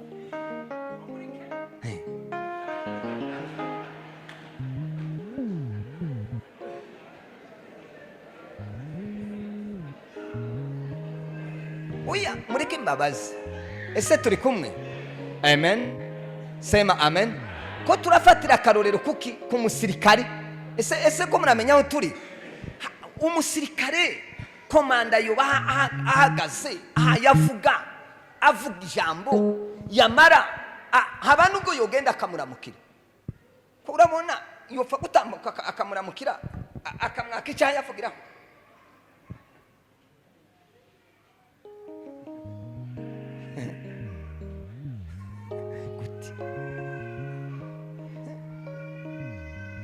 Twebwe dufite chance zibiri, nukuvuga ngo dufite uburyo twigishwa tukasubira tukagira n'umwuka wera. Ese turi kumwe? Umwuka wera niwe, umwuka wera n'umuntu, kubera kuko umwuka wera agira ubushake, umwuka wera asavuga, umwuka wera asarakara, umwuka wera ashaka, umwuka wera azayirefuta. Umwuka wera n'umuntu 100% agira ubwenge. Umuntu uzuvuga ngo baramucashe ndiyumve ngo yuzuye umwuka wera ni ikinyoma. Nize Roho Mtakatifu nayize imyaka 3, ndawuzi umwuka wera narawize. Ko barakubwira ugasaza imigeri ngo wuzuye umwuka wera, aya siwo n'ukuri kw'Imana pe. Umwuka wera ikintu uza kubera kugira ubwenge, uzumenya ko bamucashe stop. Nkuko kakubwira ati hariya ntibimeze neza tuza, no kuratera imigeri kubara gukora ngo ukamushaka ngo ntibakuzi, yacitse ntibakuzi. Umusirikare ariko umusirikare baramubwira bati fukama gafukama, batigira amaboko bamubwira batigira ta kindi kintu. Ko murabona twobikorera abakristo bacu.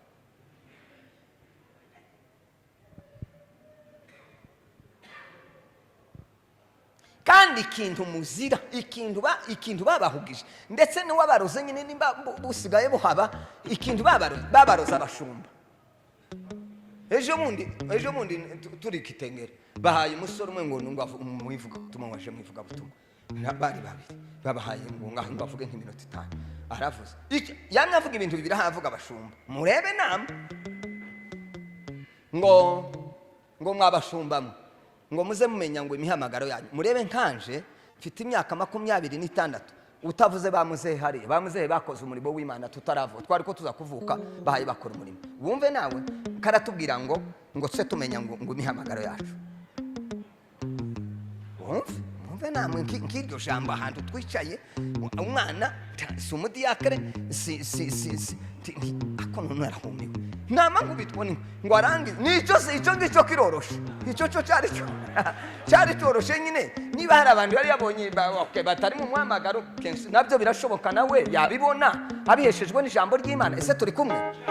Ariko igitangaza yakoze yatubwiye, yamavuga ngo kubera agaciro ngo azaha ngo umupagani ngo aje mu rusengero ngo agaciro azamo ngo yinjiye ngo ibibanza byose byuzuye ngo abashumba bakwiriye gusohoka. Cyo ni ikintu cyabaye ngo tugasohoka ngo urya muntu mwiyene. None mwebwe umwigishwa araje uvuge ngo umwigisha asohoke, namara yigishwe nawe.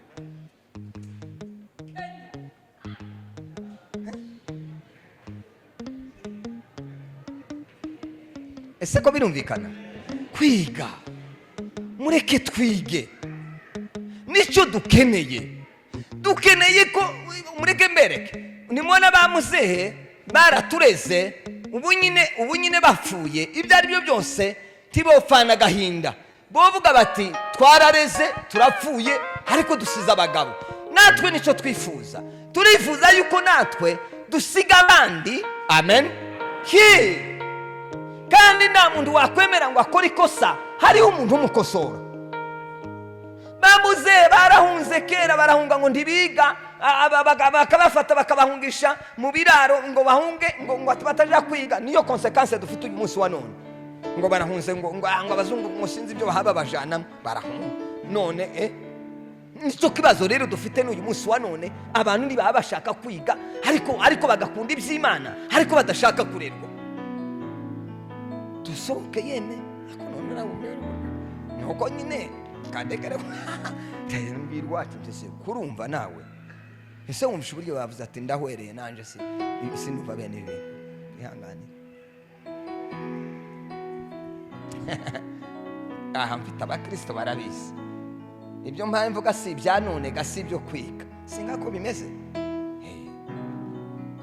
Gufata imyanzuro y'ikintu bambona kitaki gisa nka neza sinurwanga itindaho, ta makuru ndi twunavugana ariko no kwigisha nyine abandikira kintu ntukagisubira. Nigeze mu rusengero, nigeze kuvuga ijambo, mbwira abaririmbyi mwe muzamuririmba indirimbo 3 tutaye tuzumva. Ndaga ndi ko turiga ku cyumweru, abantu baje gufashwa, muzamuririmba imwe tutazi, izindi zose muririmba indirimbo tuzi. Muzitwigishe kuwa kabiri no kuwa kane.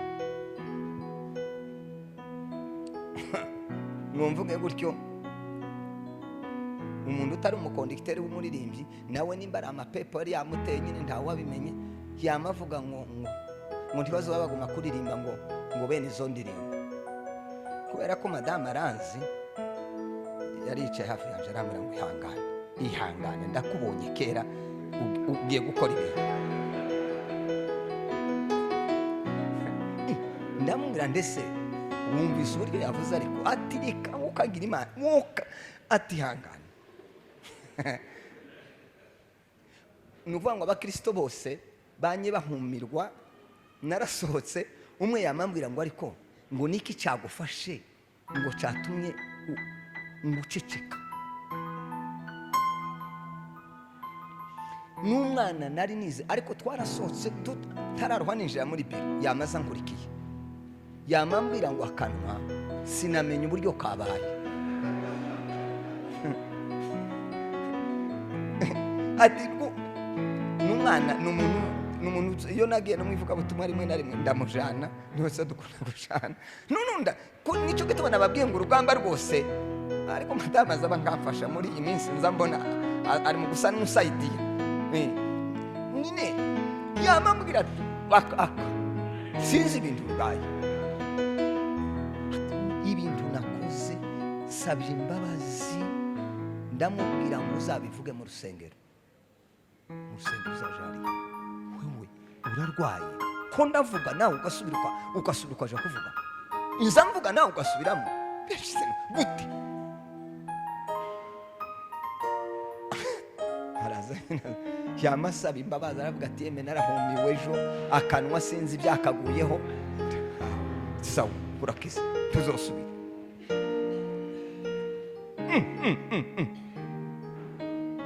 Ese ko birumvikana? Twige twemere kwigishwa, tubyemere, tuzoba abantu beza bazakora neza ejo, usiga amateka meza y'abagabo. Noneho nawe mwitorero urimo umushumba azayicara havuga ati ubu nyine nogenda nakarahari.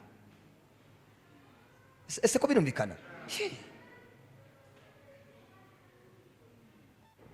Ariko rwose tugerageze.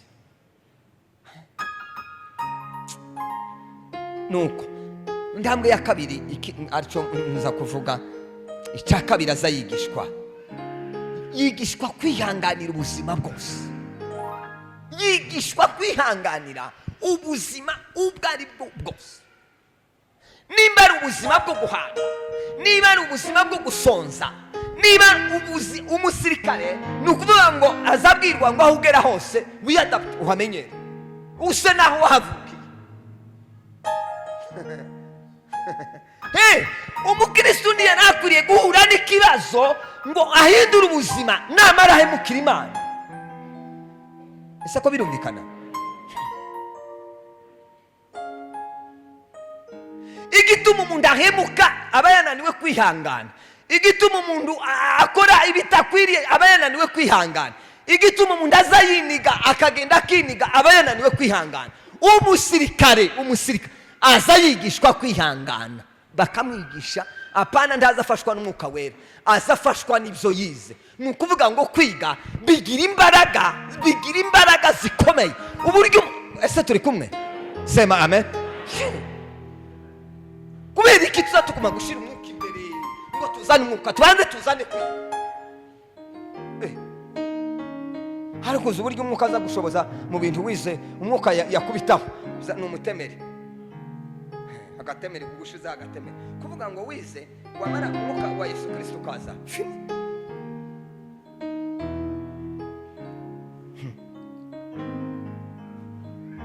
Se hariya nababwiye umudamu umwe yaje atubwiye ngo baramuhanuriye nk'umwana arapfuye, umwana we w'imfu, ururimi rwe shaburi hajaye dusanga ku cyuma. Ese ni kimamaranda ngo baramubwiye ngo ngo umwana agiye gupfa. Landre ati niko bakubwiye, ati niko Imana yavuze, ati none waje kugira ute? Ati nje kubareba ariko barambwiye ngo nzane ishikanwa n'ituro. Aho ni mu Kirundi ngo azane ishikanwa. Nuzana ishikanwa ntapfa. Ati niko bambwiye. Okay, none naje guhanurire. Ati ntapfa. Hitamwa ibyo byombi, bakubwiye ngo arapfa, none naje ndahanuye ntapfa. Uhisemo iki? Ati mbisemo kudapfa. Aracariho Landre.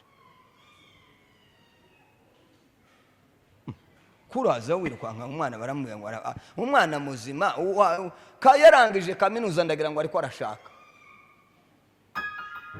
Kandi ababyeyi mwebwe muzogwa ku biti. Keretse batavuze ngo Imana iravuze. Keretse batavuze ngo Imana iravuze. Imana mureke mbabwire, niyo umuntu yuzuye Umwuka Wera haya avuga, azavuga ukumva nawe bigukoze ku mutima. Uza mwama wumva ikintu cy'Imana cyavuzwe. Baza bakirasa. Nigeze kubwira umupastori dukorana yigeze kuza mu rugo kunsura ngo amara arasenga ngo amara asengera ijambo rimwe.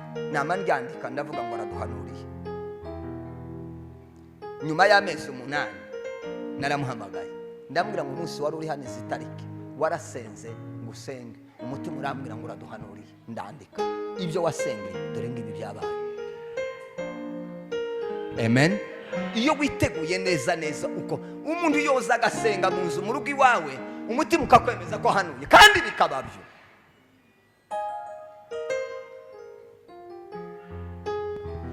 Dusome ijambo ry'Imana. Yakobo ibice 5 n'umurongo wa 11.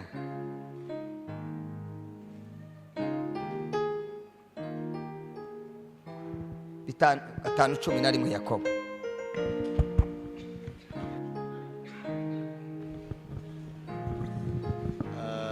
Gatanu ku 11 Yakobo. Mwibuke yuko abihanganye tubita abanyehirwe. Abihanganye tubita abanyehirwe. Mwumvise ibyo kwihangana kwa Yobu. Kandi muzi ibyo Umwami Imana yaherutse kumugirira, kuko ifite imbabazi nyinshi n'impuhwe. Mwibuke uburyo Yobu umusirikare aza yihangana akihangana, bakamucisha akabyuka ikigiye akarya ibingibi bikagenda gutya, akihangana. Sema amen. Ariko ngo ibyo kwihangana kwewe iyo ageze kuri wa munsi wo gupasinga, ukuntu biza biryoha. Ngo mwibuke ibya Yobu kwihangana kwewe, ibya nyuma uko byari bimeze.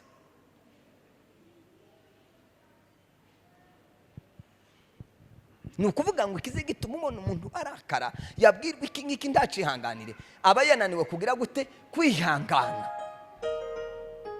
ariko Bibiliya iradusaba kugira gute? Kwihangana. Tubyigisha abantu bamenye kwihangana akamaro kabyo. Bibiliya iravuga ngo hahirwa ugira gute? Uwihangana ngo azagira gute? Natagwa isari azagira gute? Hazasarura. Nta muntu uzusarura atihanganye. Tibikunda, abahinzi bahinze barabizi. Nta muntu uzurya ibyo yateye atabyihanganiye. Ukabagara bikagenda gute, ukagira gute, ukihangana wari ukabyinjiza mu nzu, naho wadaniwe nyine azavuga ngo igihuru cyabaye cyinshi, ngo n'umuntu ndiko ndabona ibigori atari byiza, ngo uyu mwaka ibigori byarapfuye, akazavuga ngo iwe ngo ibigori bimeze nabi. Abandi ko baruhira, ko baracishamo agasuka, ngo ibigori byaranze. Byanze iwawe ubunebwe gusa. Kandi umushangu nyine iwiwe ibigori ntabyo bizabibayo batagize.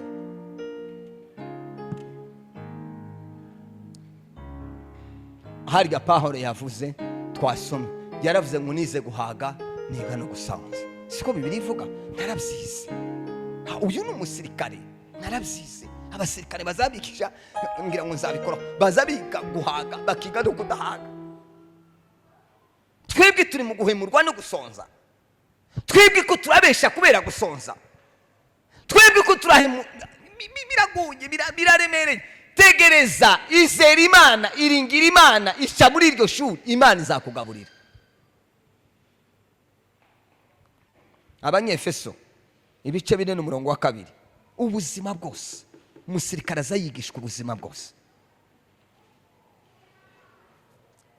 Wa muri ibi byavuze ngo naho nanyura mu gikombe cy'igicucu cy'urupfu sinzatinya ikibi cyose kuko ndi kumwe nawe. Inshimbo yawe n'inkoni yawe biragira gute? Birampumuriza. Nta buzima tuze tugeramo. Wahabonye hasoma ibice 4:2. Murongo wa 2 haravuga ngo mwicisha bugufi rwose mufite ubugwaneza bwose no kwihangana. Dukomeze. Mwihanganirana. Amen. Mwihanganirana mu rukundo. Twihanganirane mu rukundo. Abasirikare baza babigisha uburyo bwo kwihanganirana. Uwabo yakomereka mu kaga akamurengeza akamujyana akihangana. Twebwe ndi turi mu kwihanganirana, byarananiranye, byaranze.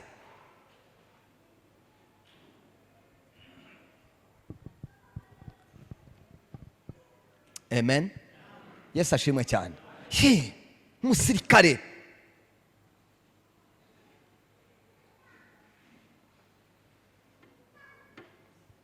reka nsoze, ejo ijambo tuzakomerezaho rivuga ngo yigishwa kutagira ubwoba. Umusirikare, iri ni ryo tuzaheraho, ariko mvuge nk'ibintu nka 5 ndabisoma gusa, ibintu nka 5 ubwoba bukora mu buzima bw'umuntu. Ibintu 5 nibyo nzaheraho ejo. Icya mbere, ubwoba butuma umuntu abesha.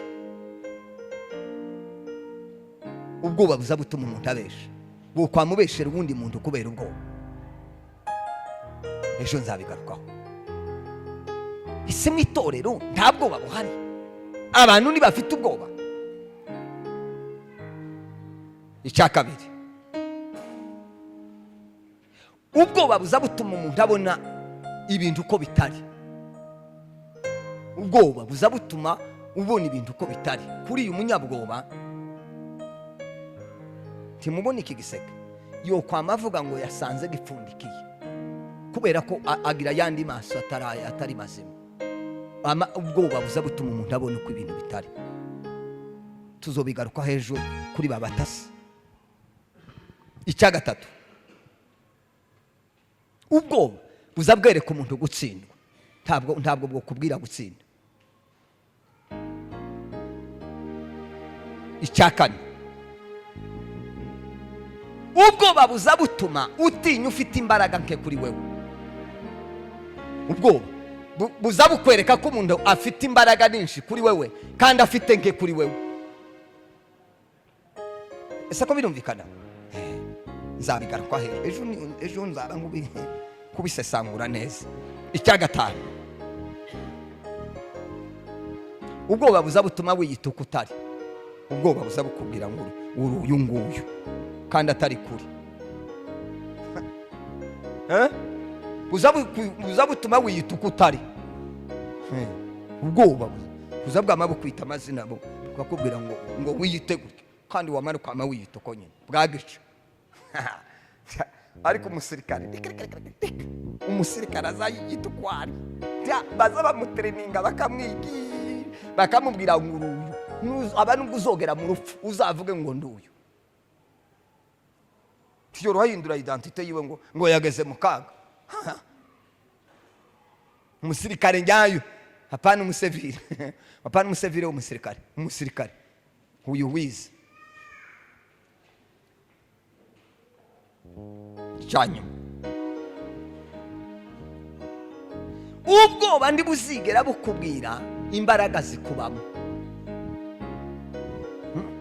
Ubwoba ntibuzigera bukubwira imbaraga z'Imana zikubamo.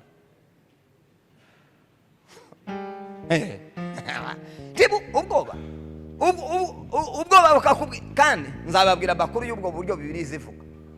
Nibwo bwanyu, nibwo ni kandi nzabereka uburyo abasirikare bazamara ubwoba atari umwuka wera. Tibaza bavuga ku ndimi, tibaza basenga, tibagira ihuduma, tibagira umunsi w'amasengesho, nta makesha bagira, nta haleluya ihaba, nta bwana sifiwe ihaba, ariko bazaba batreninga ubwoba bukabavamo bukamabugenda. Amaze bukagaruka mu bantu buzuye umwuka wera, tugahwera.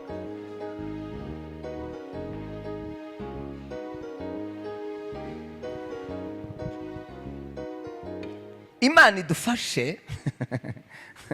Amen. Haleluya. Imana izadushoboze kumva no gutahura.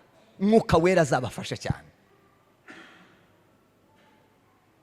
Abantu banyuma ku isi babaho ni umunyabwoba. Nduke nanje sinoshorana n'umunyabwoba. Umuntu utuvuganye nkamenya akambwira ngo mfite ubwoba kuri ikintu, mubwira ndigende kuko ndi tushoreranye. Mu buzima busanzwe tubanze tureke mu byo gusenga, ari numubwira nti genda utazakunichisha. Kandi abanyabwoba bazabicisha abandi. Tukajane ntugashorerane n'umunyabwoba uzamuhunga. Nubona umuntu n'umunyabwoba mu rusengero, ntimukaza mwicarana uzo wamumuhunga, uzuvuga ngo koma satani, koma shitani. Uzobuhuye na shitani umunyabwoba, ujana n'umunyabwoba ngo hanyuma kumarira. Azakubesha ngo kurya ngo nariko mbona naka ngo haya ndeba gutya, ngo kandi ndebye ririya jisho, ngo si ijisho risanzwe. Ufite igipimo cyo gupima ijisho ridasanzwe, kinyoma gusa. Kurya ngo n'ubwoba ngo kandi ni kuri azamareba, ngo yashaka gukora ibintu ngo ni kuri azareba ibiki. Waringa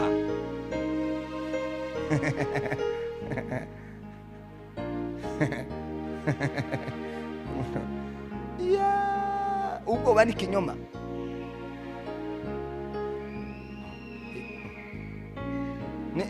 Wabona umunyabwoba atabesha gute? Nta munyabwoba utazubesha, ntawe. Nubona n'umuntu wo mu rusengero w'umunyabwoba twabanye n'umugore umwe ngo ni Jacqueline. Noneho yabona ikintu kwa generalize, wicara mu modoka ye wagira ukuguruke kwa generalize ngo na mapepe mu ndafite. Noneho umunsi umwe umuvuga butumwa haje umuvuga butumwa bari nuko nyine abantu bazabigira. Uwacu yari yaravuze ngo tse tumwicaza kahari tukicara hangaha, nawe akama yicara hajya nkameze uyu mugore wazanye uza wicara hangaha nibi ngo mureke ngo n'umuntu muto ngo mugakiza ngo nibiriya byiyo, nyamara mureke yicare hamwe n'abandi nyabo faranga.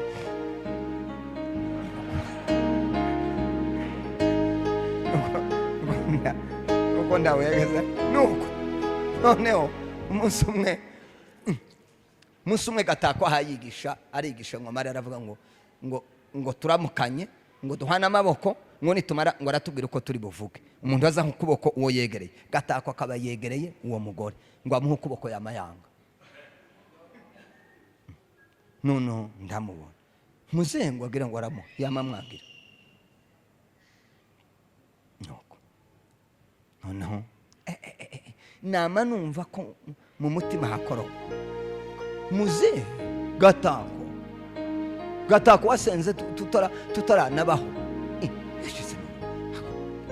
turasohoka ngo tumare gusohoka ndamubaza mbese ko muzehe yaguhaye amaboko ukayamwimanike ngo sinzi iyo yaraye we waraye he ngo ntazi iyo yaraye nama mubwira ngo hariya wamuharuka uko usohotse wamuharuka ubwo ngubwo representanti yari ariho mbwira protokole naza muzoshira intebe hariya ku muryango araza ngo amare gushikara baramubwira bati pasiteri yavuze ngo wicara ahangaha ninde pasiteri mudaheranwa niko yavuze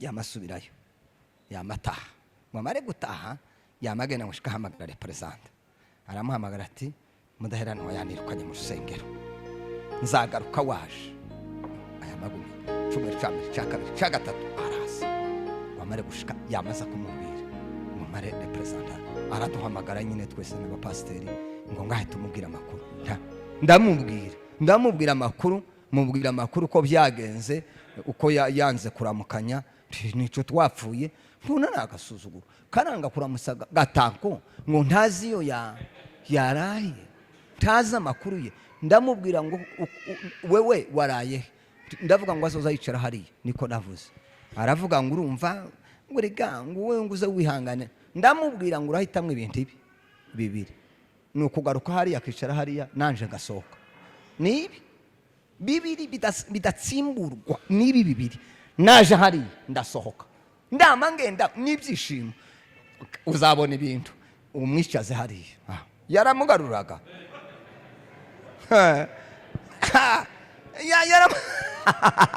yamye agenda n'amandi mureka atahe agenda agendiriye yamye asohoka aragenda kuraja gukina ubwoba gusa ngo akatsi nikagira gutya ngo uburozi ngo akatsi ngo namapepo ngo sinzi ibyo bateze nukuri ko yageze agenda yafa kubona umuta ega dufite abantu bameze gutyo buzi ubwoba umuntu nagira gutya nazamura ukuboko ngo namubonye hayagira gutya gutya yari kwagira gutya